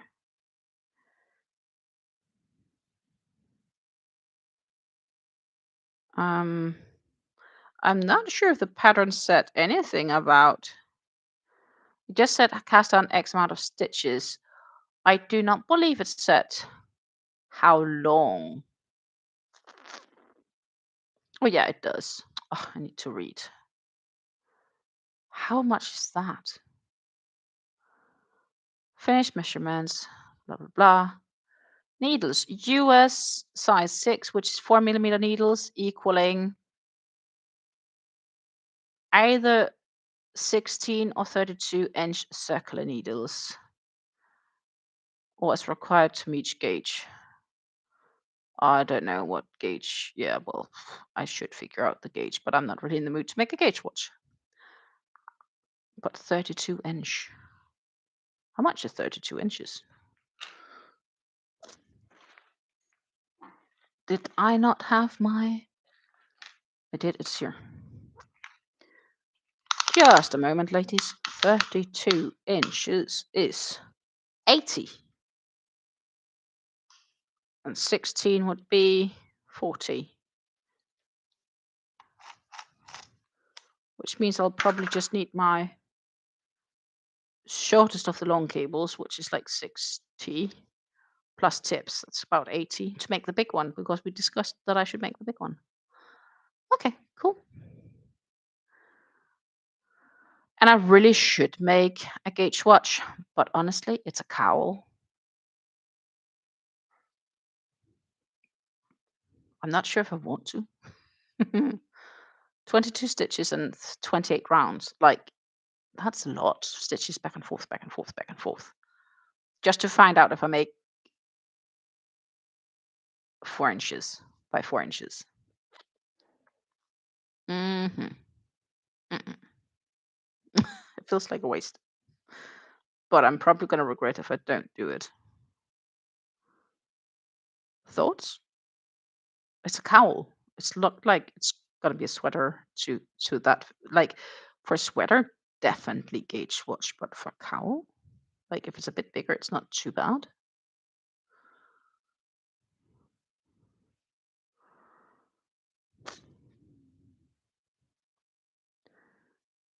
I'm needing a flax DK from Tin Can Knits with Big Twist Supernova and the Rainbow Meteorite.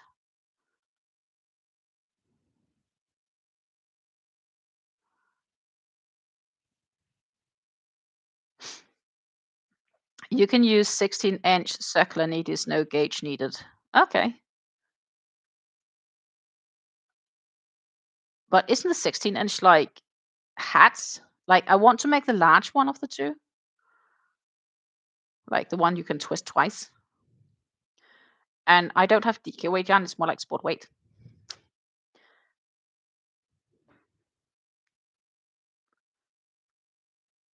Da, da, da. Maybe it won't work. Oh, ships. Maybe it's not the best yarn then.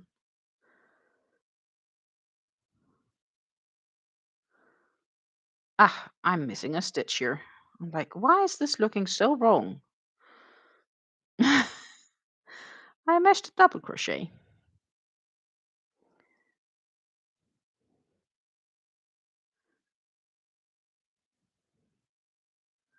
What's the item, Lisa?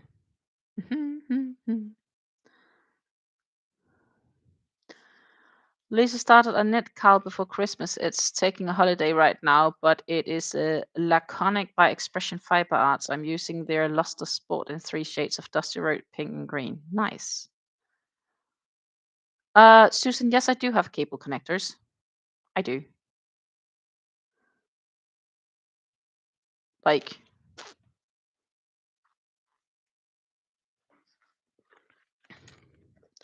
for the shorties, I have connectors and stuffs. Ta-ta! And I have extra connectors as well for the non-shorties in here. It's also like connectors and, oh my goodness, I can't really show, but connectors and cables and all the shizzle. So, like, that's not the issue.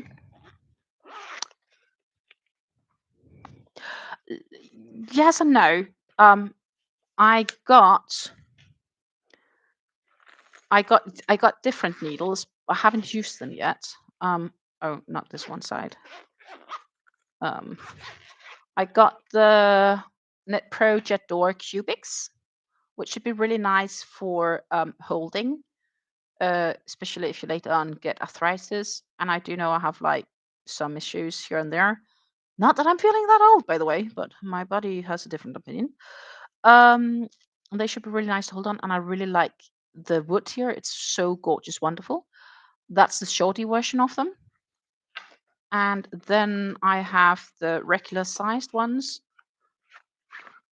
which are these.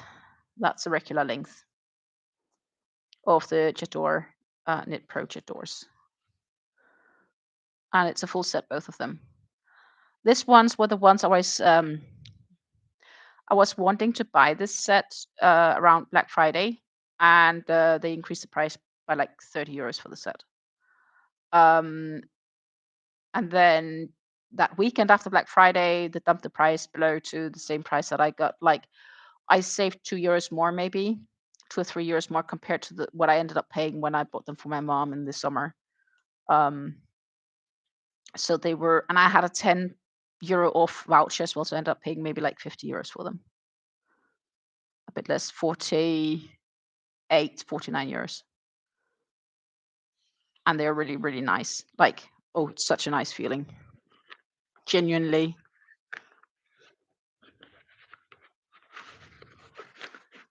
Wonderful feeling needles. Who would have thought one could speak so lovely about knitting needles? Don't forget to hydrate, ladies and gentlemen. I have my tea with me, as always. So, yes, I do have connectors. I should have at least 2 connectors. I use cable extensions to test sizing, but like knitting with shorter cables. Okay, yeah, option. I'd like to prevent the magical loop if not needed, because it's less of a hassle.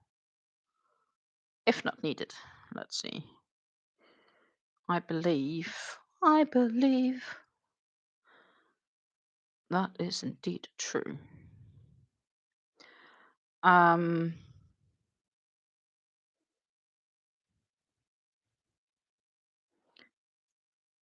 so that's my thoughts of it, I guess. But yeah, there's some really nice, and I'm really looking forward to starting on them. And I'm probably gonna grab those shorties out before New Year's to cast on the Rib Knit beanie on the 8 millimeters. Um,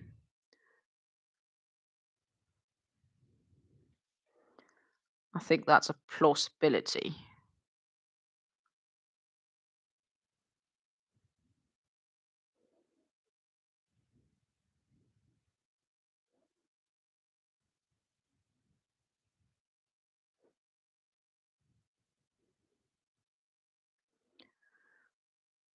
But it's undecided. But it's more to have something that I can quickly grab. On the other hand, I am working on the bag with the granny squares, the Daisy Days bag. I did start that one, and I just need to sew those ends together to start crochet on it. And that would be pretty. Well, the crocheting, sewing together is not the Swiss part, but it's a project that I don't necessarily need lots of room to do. Like this one takes a whole table. Not because I'm sitting on the table, but I have the pattern up running and I have a yarn spindle next to me, and Fleur just takes space. And Fleur keeps growing. Then it takes more space. And then, well, I'm looking forward for it being done. It's gonna be nice. And then I have to decide if I will keep it as is with the back end as is, or if I would like to sew on something on the back end to give it like a uniform, like fleece or something like that, and then have the top end as is. That's undecided still. Thoughts, my friends? Do you have any thoughts? Thing is, if I am gonna sew on anything on this, I'll have to either borrow a sewing machine, buy one, or do it in my hands. And I'm not really keen on doing that much hand sewing if I don't need to. Um,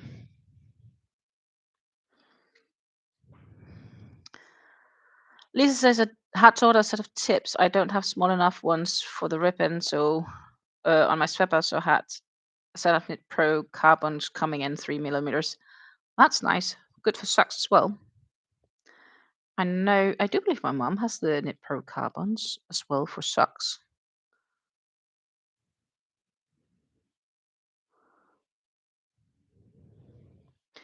Lisa prefers lining in a crochet bag. Well, I lined my tool bag, and my tool bag isn't big, like my crochet pouch with all my crochet tools in, which I did crochet, which is not cotton.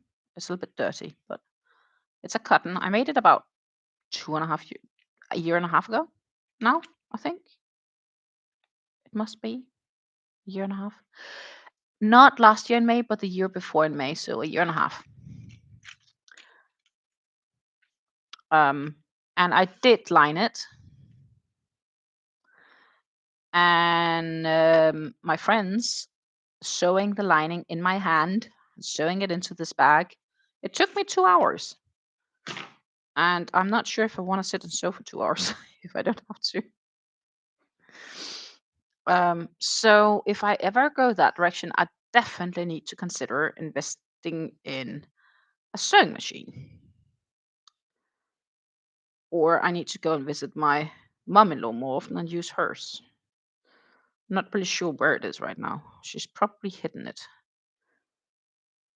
I hope she wasn't that stupid that she threw it out when she moved, but I haven't seen it after she moved.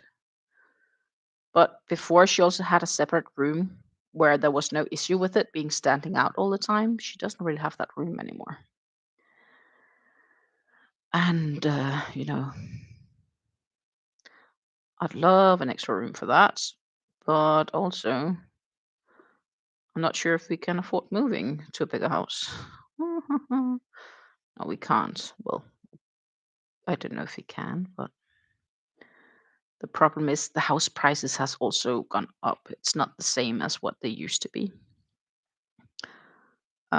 So yeah, while we might get more for selling this house, we'll also have to put down more money to buy a new house.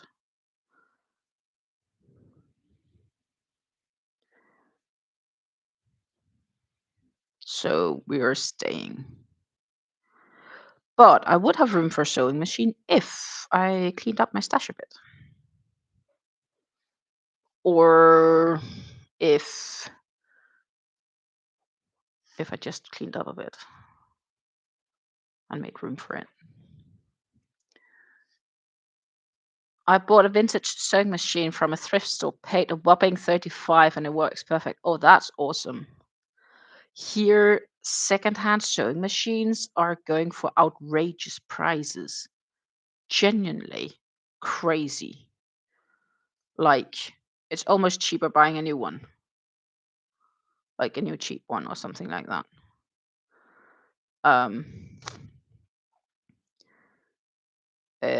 Like as soon as the specialists, sewing machine specialists shops get in a second hand, it's sold before it even hits the shelf.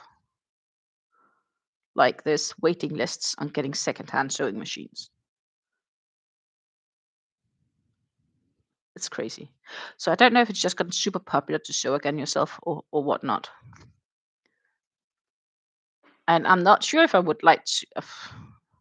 We have like eBay kind of things,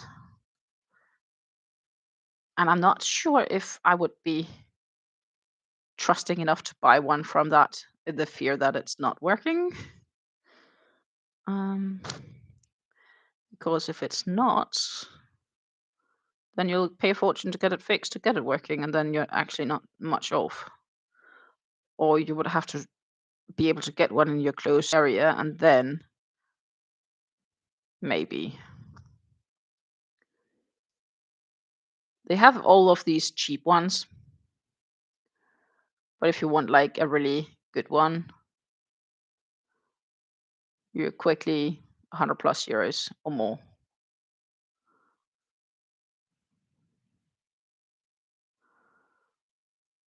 But I guess in my case, that wouldn't matter an awful lot.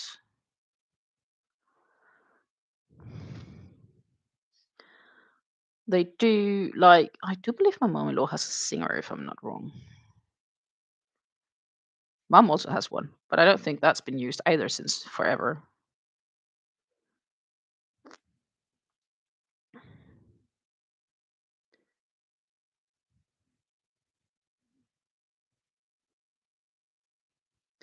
I did remember that I wasn't apathic to showing. Like I did enjoy it in school.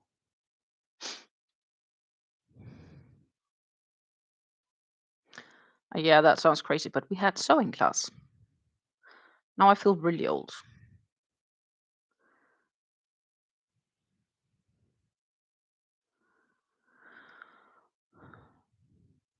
I like vintage ones. They are all metal parts and nothing computerized. Susan has portable sewing machines.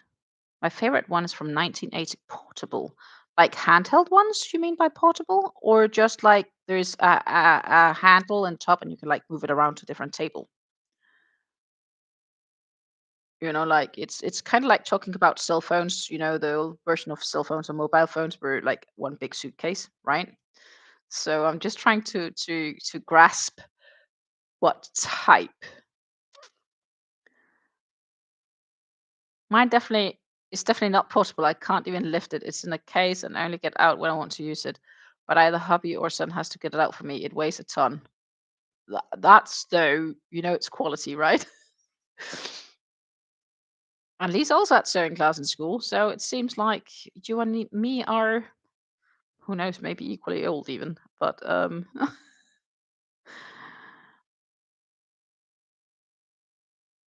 I think it's a good thing to have actually to get some basic skills. That's not necessarily learning how to read or to calculate. Um,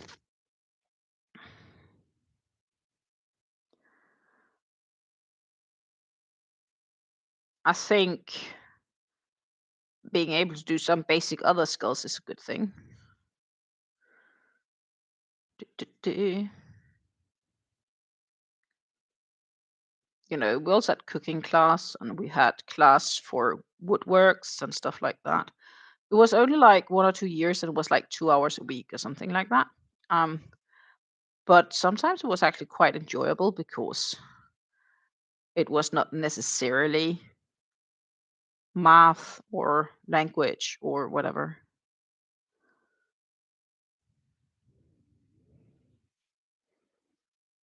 Um,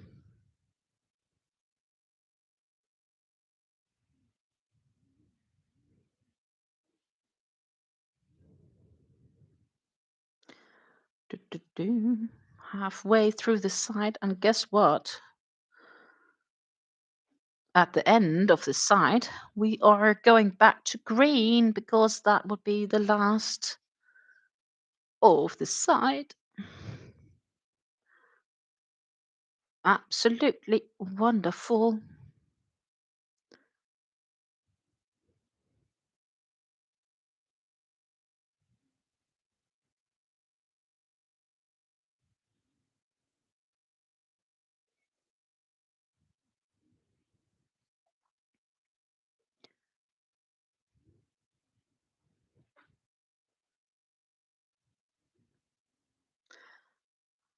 Some of it, obviously, um, I knew. We also had to learn to, I think, knit and crochet, but it was just more like the basics, um, knitting back and forth. So that's like what stockinette. Um, and yeah, so it wasn't made super complex. It was more like really basics. Um, we're taught also to braid like a belt with different bricks. That was actually kind of cool. And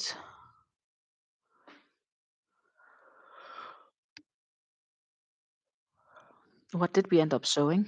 We did sew a few things. One of them was like a tissue pouch. So a pouch where you could insert those tissues.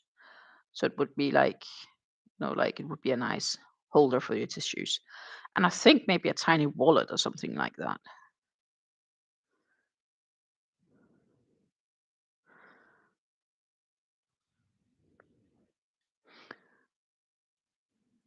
My granddad also used to be quite creative. I'm not sure if he had sewing class at school though, but he definitely knew how to sew some leather together if needed, and could do basics.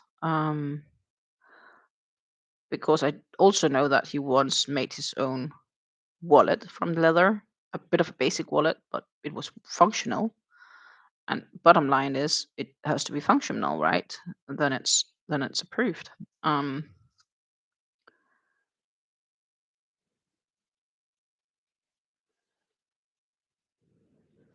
Pencil case, yeah, we probably did a pencil case, something along those lines, but I'm not sure where that will be today. Some of the things I definitely don't know where I'm. Maybe it died a horrible death, or maybe my mom is still watching and she's listening to me. And when I get home in March, I see all my old items from school laying, and I would be like, "Oh my goodness, is that what I made?" um,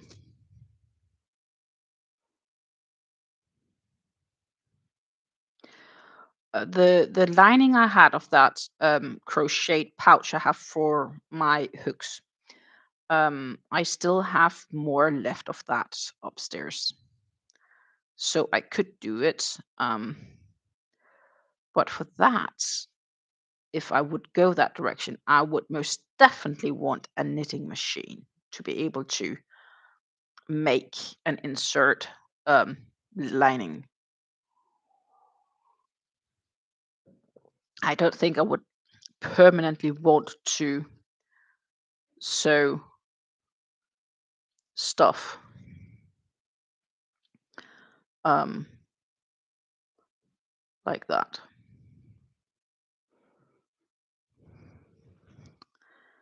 Then I would rather have a small portable machine. And I've looked at the handheld ones, but I'm not sure if that's very practical. Um, then I think it's easier just to have a small portable one. And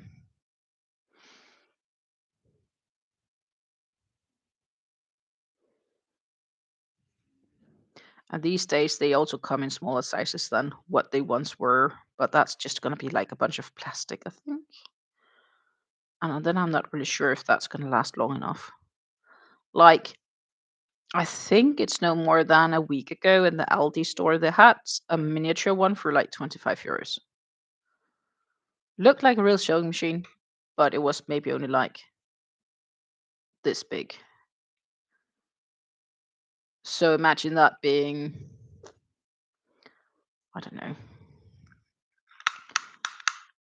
20, 30, 10 by 10 inches maybe at best.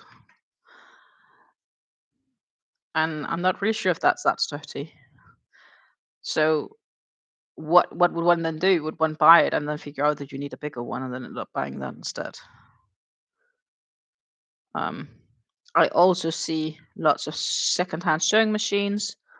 I did just quickly check the marketplace, but they are all the cheaper brands. And then the question is, to what extent do they work, or would it be make more sense just to get a cheap one from, let's say, Aldi or Lidl or a similar store and just be like, it works?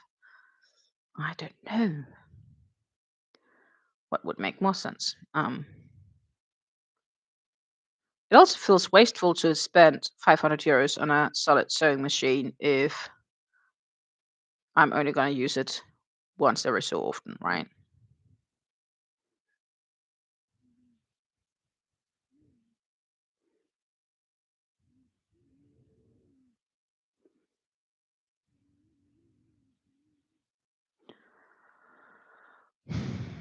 Mm-mm-mm. I had sewing, cooking, and woodworking as well. The generation before me also had knitting class. Oh, well, maybe we are the same generation. Who knows? I'm an 80s child, if that's of any help. And my partner is a 70s child.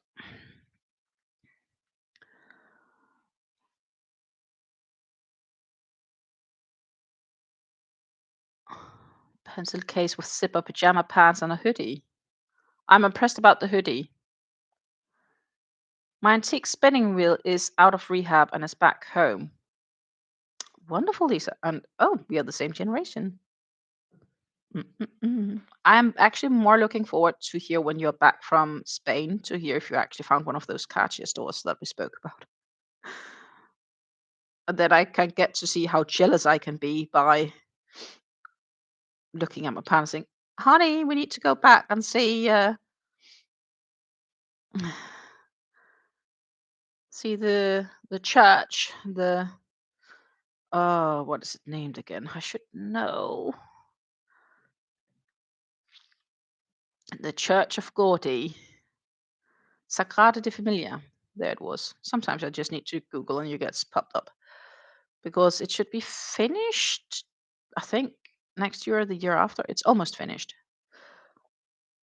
And then once it's finished, I'm gonna give it a year or two for the most majority of people to go visit for the rush storms, and then we can go back and see, oh, that's how it looks now compared to when we were there 20 years ago ish. It was still very much being built when I last time visited Barcelona, and it very much back then I was not that interested in yarns. So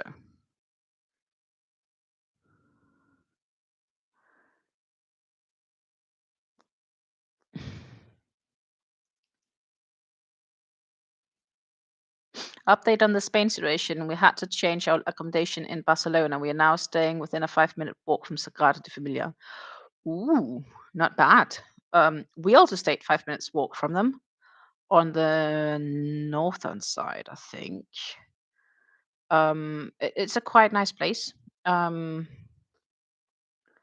there's a quite also within walking distance of Sagrada de Familia. There's a good few good restaurants for dinner. Is what I remember. But I don't remember the names of the restaurants anymore. It's a long time ago. We were there in uh, uh, uh, summer 2009, maybe, or summer 2010.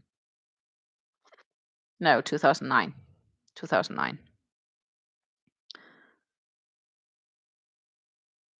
Because in summer 2010 we were in Munich because that was combined with the Munich World Championships. Um, yeah, summer 2009 is when I was there last time. So, we should go back in 2029 because that would make sense. It's 20 years later. And then the Sagrada de Familia should be finished by then.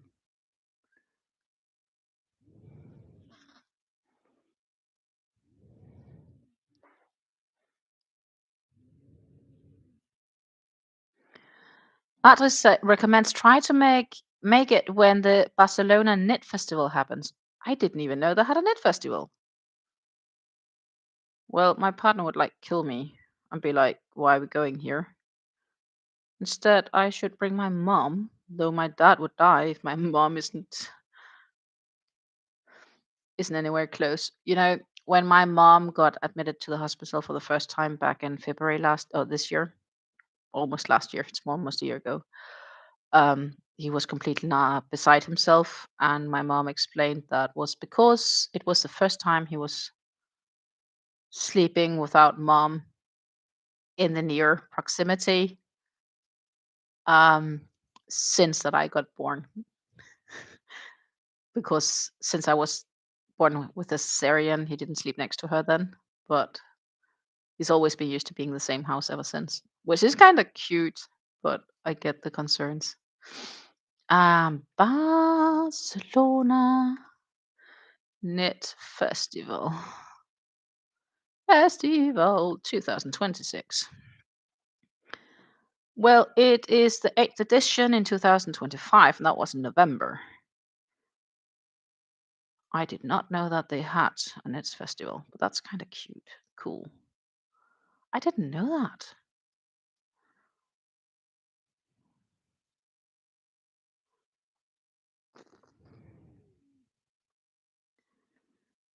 When did they have it? It was also in November. Problem is November is usually pretty bad for me, but the weekend of Jan and Sea sounds really nice. But it's in November. November is really bad for me. I have so many things going on in November in real life, so that is gonna be for when I'm old. Old and not longer working on being so active with everything that I'm doing. Then that would be nice.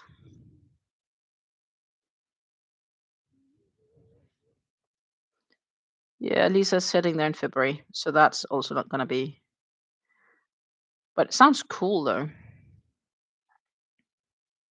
They're also making more knitting festivals in Denmark, and they also have these um, handcraft fairs or exhibitions where you can go to the exhibition center and get a lot clever.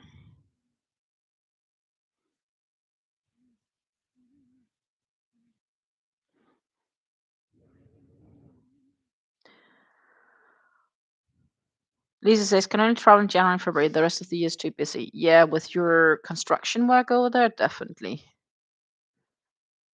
For me, it's kind of like I'm trying to fit it in. I guess life generally is different, so I do have some more flexibility. My job definitely gives me flexibility. I love my job because I can bring it with me everywhere.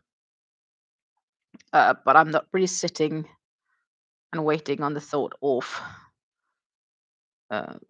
bring my job with me if I'm going abroad. I need to save up some extra vacation days for that. Um, this year we talked about road tripping to Croatia. Um,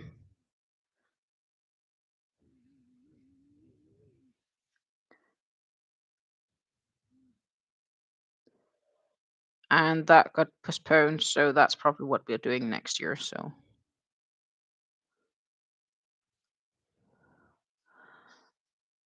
and I have friends in Croatia, so that would be pretty cool going there. A really good friend of mine is in um, oh, what's it called? Maps, Google, Rijeka, Rijeka,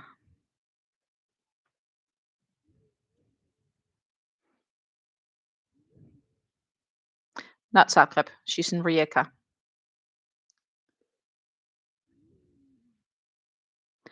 Rijeka, Rijeka. That's much further north.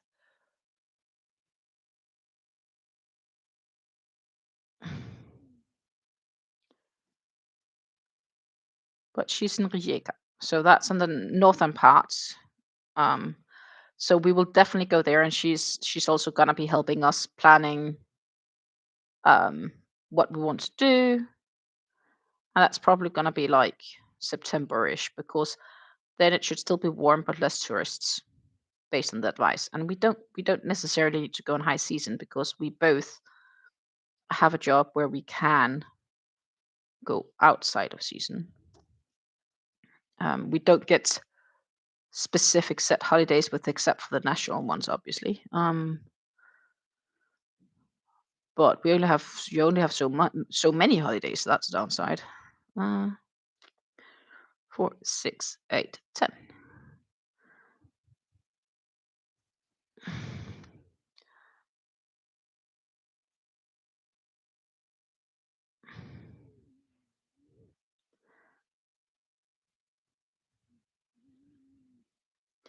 So Rijeka is a coast region,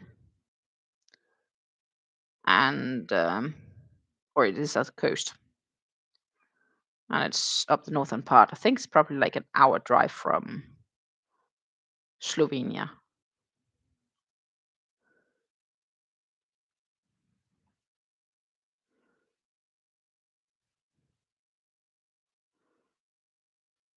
It's in the area of Istria, if that helps, of the region Istria.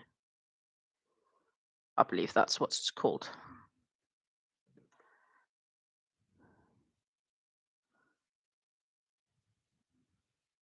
That's that bottom half island. So let's see if I can. Can I do this? No.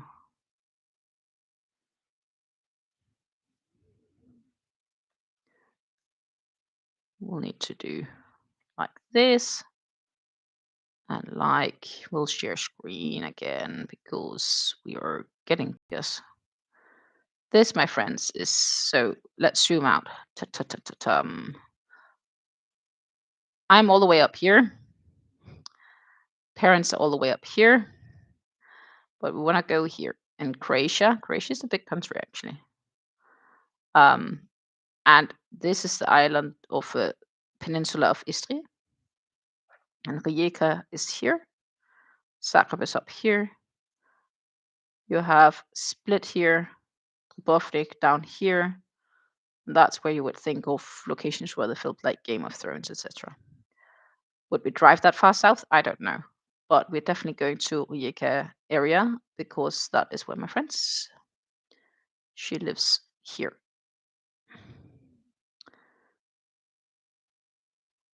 But yeah, further than that, no plans made. Nope. Lisa, OBS is still a bitch. I've decided just basically to ignore OBS until I have a new computer. I need to order one, but I need to decide on which to get first, and that is gonna be. I don't know if I get a decision made before I finish Fleur, or if I finish Fleur and then make a decision, but something along those lines within the next few weeks. And the challenge for me will be to find a store that sells a computer with a Nordic keyboard because I need a Nordic keyboard for my freelance work.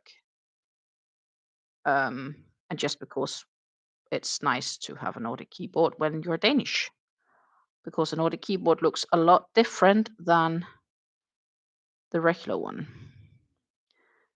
Okay, I need to squeeze a stitch in somewhere.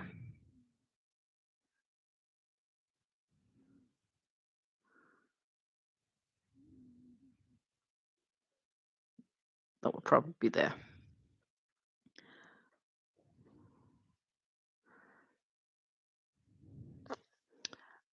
Adri, thank you so much for joining us. I wish you a great day as well, or rest of the day, and a happy new year. And hopefully I'll see you in another live or in another video that I make. And who knows, maybe one day we could end up meeting up in Mainz if I go there to visit my cousin. Right now she is home on Christmas vacation as well, so I won't see her anytime soon. But we talked about her coming here for a visit and me going there. And once that happens, I'll let you know if it fits into the schedule.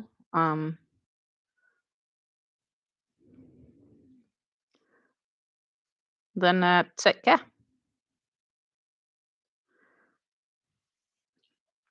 We are heading into green, my friends. The only real question is how much of the green do I want to do? Well, I could do some because, let's see, I need to change. I need to whip around.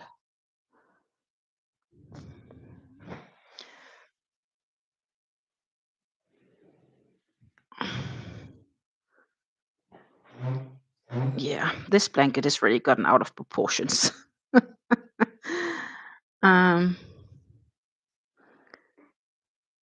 We need to put this on the yarn spindle now.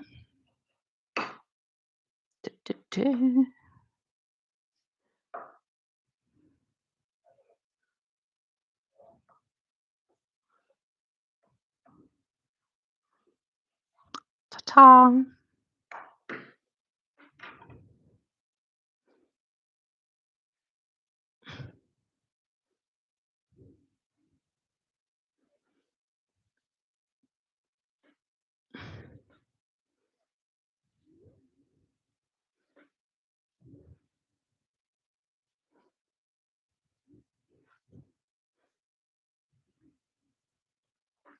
My friends, we are about to start row 121.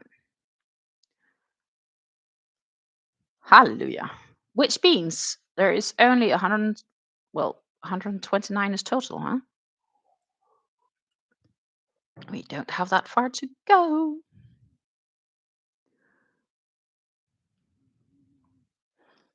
Isn't that awesome? It should fit. I'm just checking. I have the feeling that the last row is shorter than I remember it should be. Yeah, it's only 3 rounds. Okay. 119, 121, 120. It's only 3 rows? It's only 3 rows. Okay.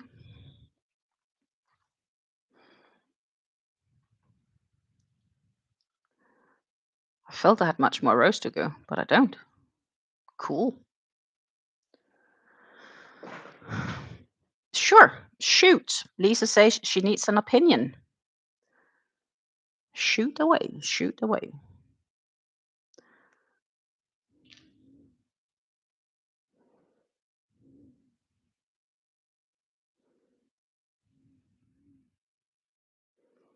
Meanwhile, I am starting on row 121.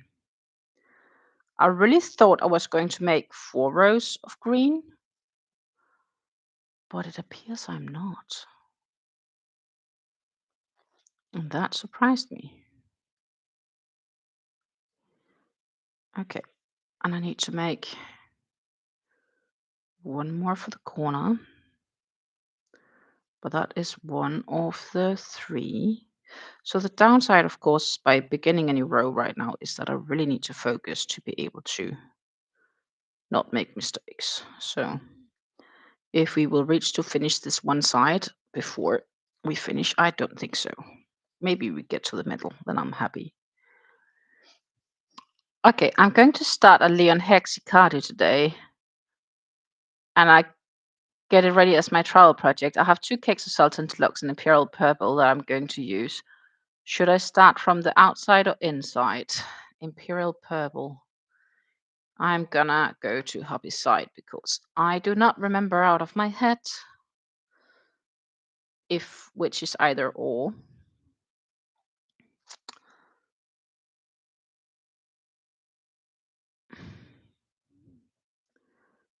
So we are heading here. Of course, we could do the quick share. Sultan Deluxe. Imperial Purple. Here we are. Revenant says outside. I think that's a difficult one. It's basically saying if do you want light or dark under your armpits. Dark would make most sense, I guess. Actually, because as it gets brighter, when you see the hexicatis, it seems nicer.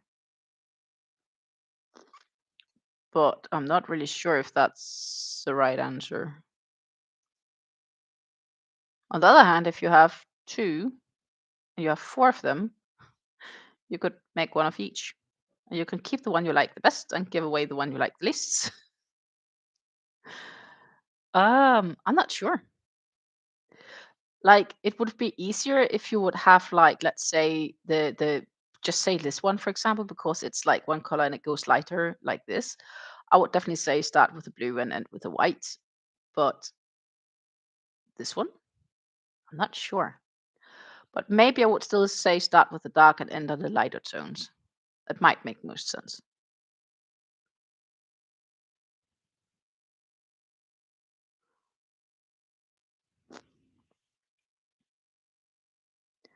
I only have 2 cakes, and each takes a cake. Each section takes a cake. Yeah, so you need 2 cakes for making the cardigan, which I totally get and understand. Um, I would probably do the dark inside, or see if you could find somebody who might have made it. Sometime if you know, a hobby has their Facebook pages for each region, and you could maybe post if somebody else has done a hexacardy in exactly this colorway, and then maybe they have suggestions.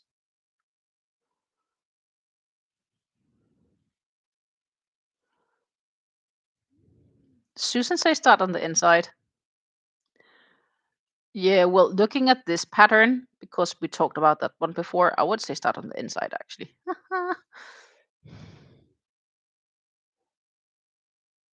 So then we are back to start on the inside. Oh my goodness, we're not helping you, are we? I'm not. But I'm not intentionally trying to mess you up either, though I feel I am. 2, 4, 6, 8. I just need to keep track of this pattern. Then I need 10 double crochets. Easy.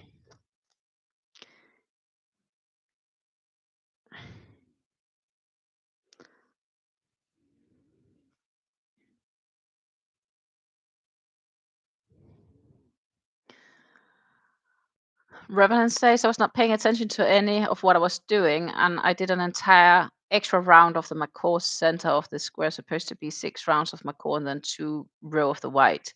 Realized as I was about to fasten off the 7th. Oopsie daisy.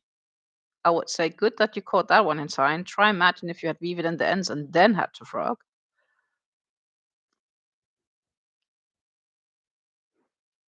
The company is just so great that you completely lose track of time. No, that sounds nice, doesn't it?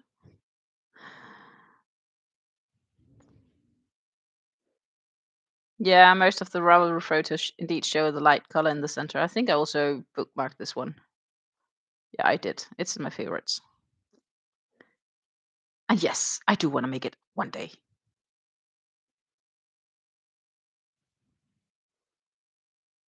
But I don't know. Towards the end of next year, maybe. Because obviously, I have more than enough projects laying around waiting on me.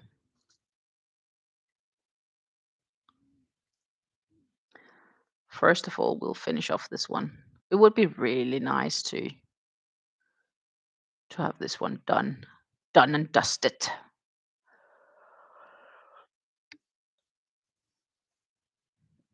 Okay, so then we have 5 and 4. That's also easy.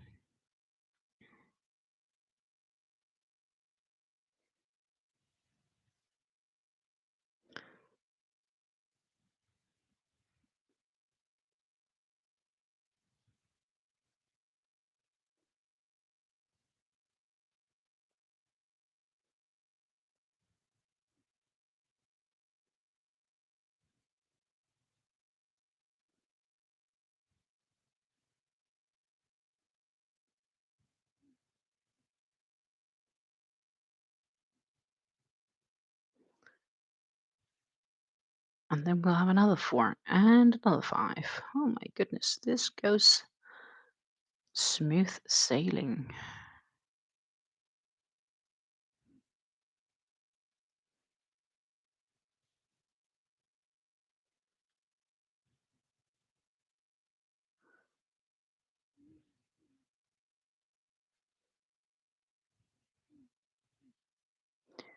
I can't just believe that we only have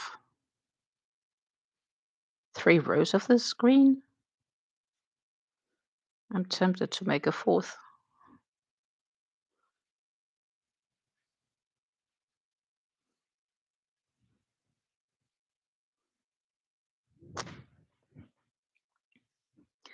Okay, now it changes. Or it feels like it changes. Oh no, it doesn't. It's a 7.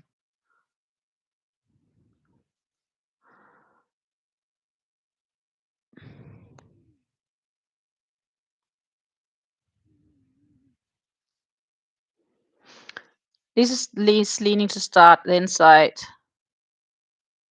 That way, if I do run short, I can also add some black on the edge without it looking weird. That makes good sense. The hexie seems to be a good look in a darker color. Mm-hmm. Lisa, I don't know. I will see when I get there. We still have the dark green to go on top. Technically, it's like 5, 4, 3, 3.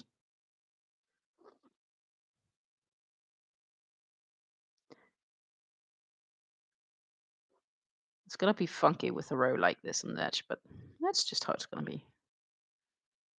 I trust the progress of this.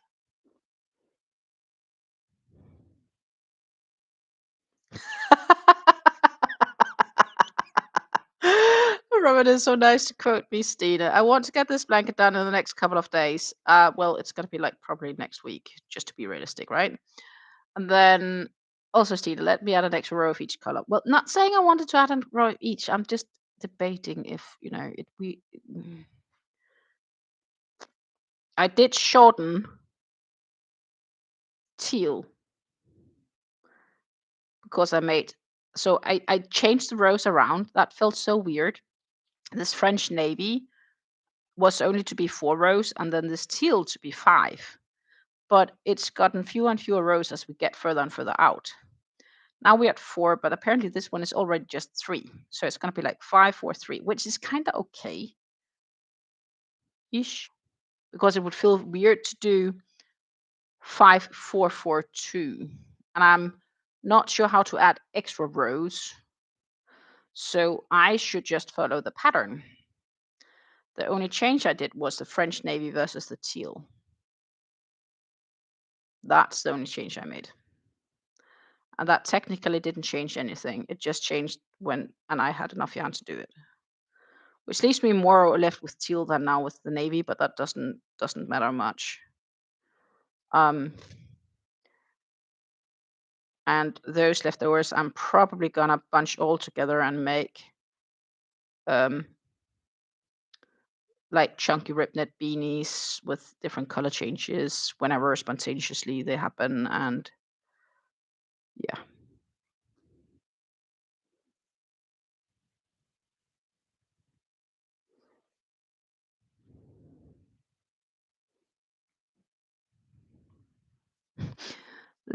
Lisa says, I think it makes sense as the rows gets longer. Exactly. So, it didn't make sense that the French navy were going to be shorter than the petrol teal. And that's why I changed them around, because I had enough yarn to do it with the French navy. Because if I would have it with petrol, why I would also as well with the other, right? And I would also have had enough to do 5 rounds actually with petrol if I had wanted to, but I didn't, because the pattern is coming to an end.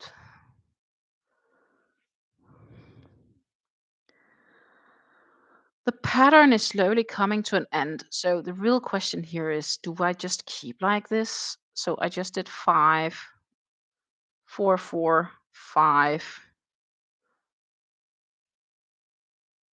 4, 4, 5, 7. Yes, so far it does. Okay, sweet. That's easy. So until the next 7, it's at least the same.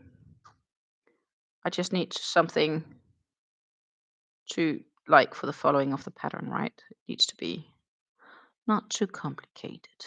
Not too complicated, please.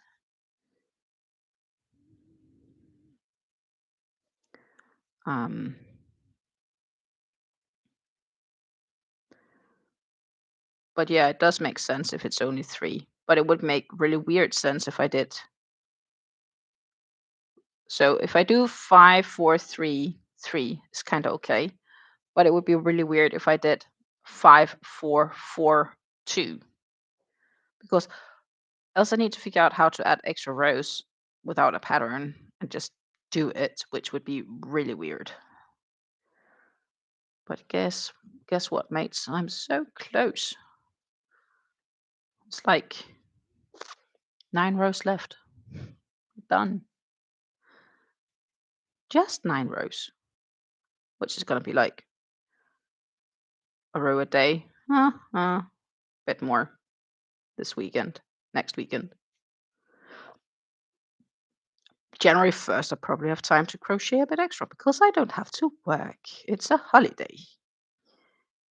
Yay.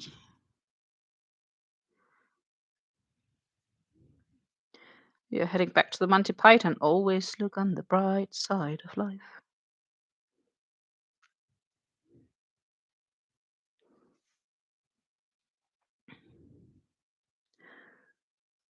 This is why I'm saying I'm probably, without promising, gonna go live on Friday instead of the yarn talk because I can't do a yarn talk, yeah, but it's not like the topics are that exciting.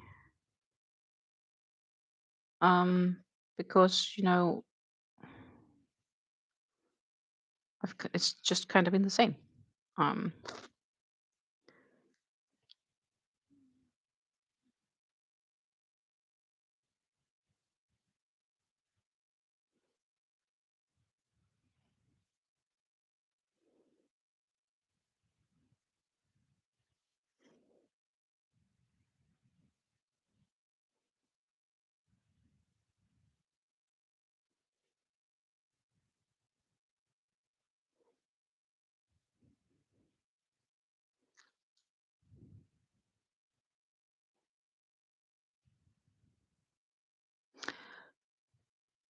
Never thought about that, but plausible. Lisa says, I think it would do 3 and 3 look more cohesive and odd numbers are more aesthetic than even numbers.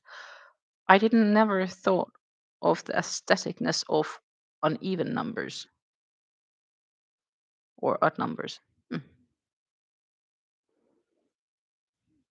But I agree it would be more cohesive. So I'm just following the pattern from here on out. I just genuinely thought it was 4 and 3, but apparently it's 3 and 3, which is not necessarily a bad thing. It means there's 2 rows less that I have to do because I know I end on a solid, if that makes sense. I know that.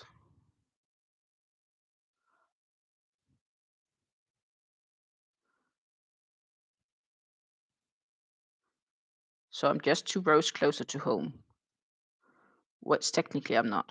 But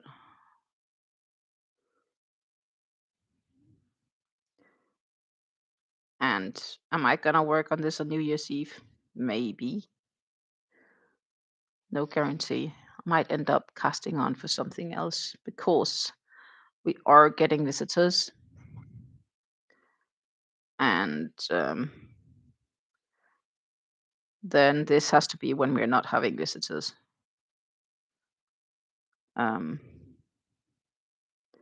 So if I want to craft, regardless, I will need to have a different project ongoing that I can easily craft on.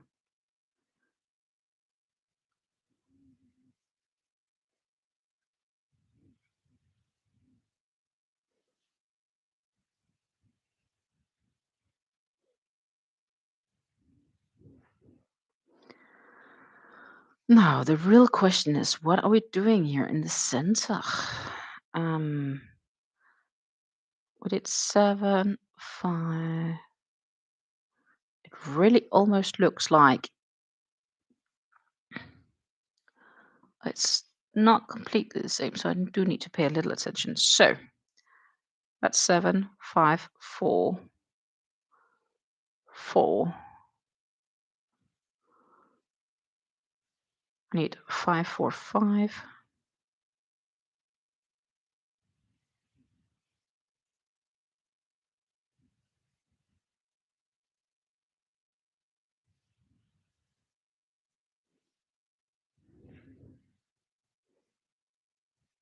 And we really just need to make it to the center because it's an easier place to stop, unless I could go all the way to the end, and I don't have time for that. So that is what we're doing right now. We're just heading to the center.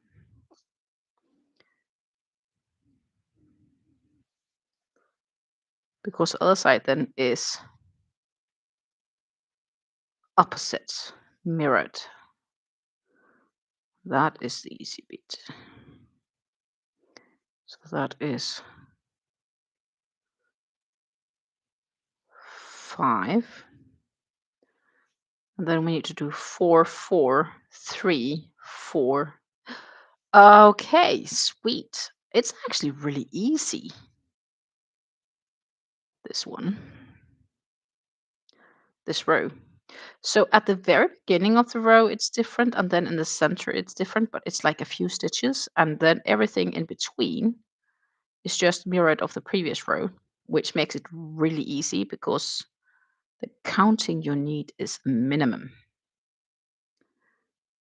I like this row. It's going to be a quick row when we get there because now I kind of found the logics in it, if that makes sense.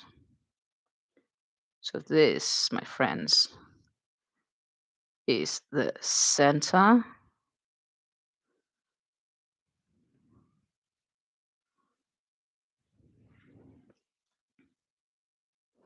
Then I'm just going to make those 4 single crochets, and then I can do mirroring the previous row until the last 20 stitches where it's slightly bit different as well. So that means like I have like 100 stitches on each side, which is just ching, ching, ching, ching, ching, easy. I love that. But guess what, guys? It's like 2 to 5. So this is where we are ending today's project. We almost did a full round. But we also did a lot of chatting this time around. This, my friends, is where we are at with the green. It's gorgeous. It's not that clear on the stream actually, but Emperor, French Navy, teal, green. Then we have some, I think it's plum, raspberry, claret, and Bordeaux in the center. But it's going good, I would say. It's progressing nicely. Challenge is, of course, now we again have 2 big cakes attached to this blanket, which means that I need to be mindful when I am moving it around, or I'll have yarn everywhere, literally everywhere. And I don't want that. I don't want that.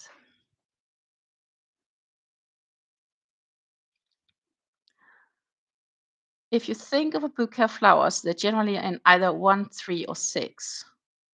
Okay, I'll keep that in mind. I'll definitely keep that in mind. Okay, we can also slowly start removing all the Christmas stuffs, I guess.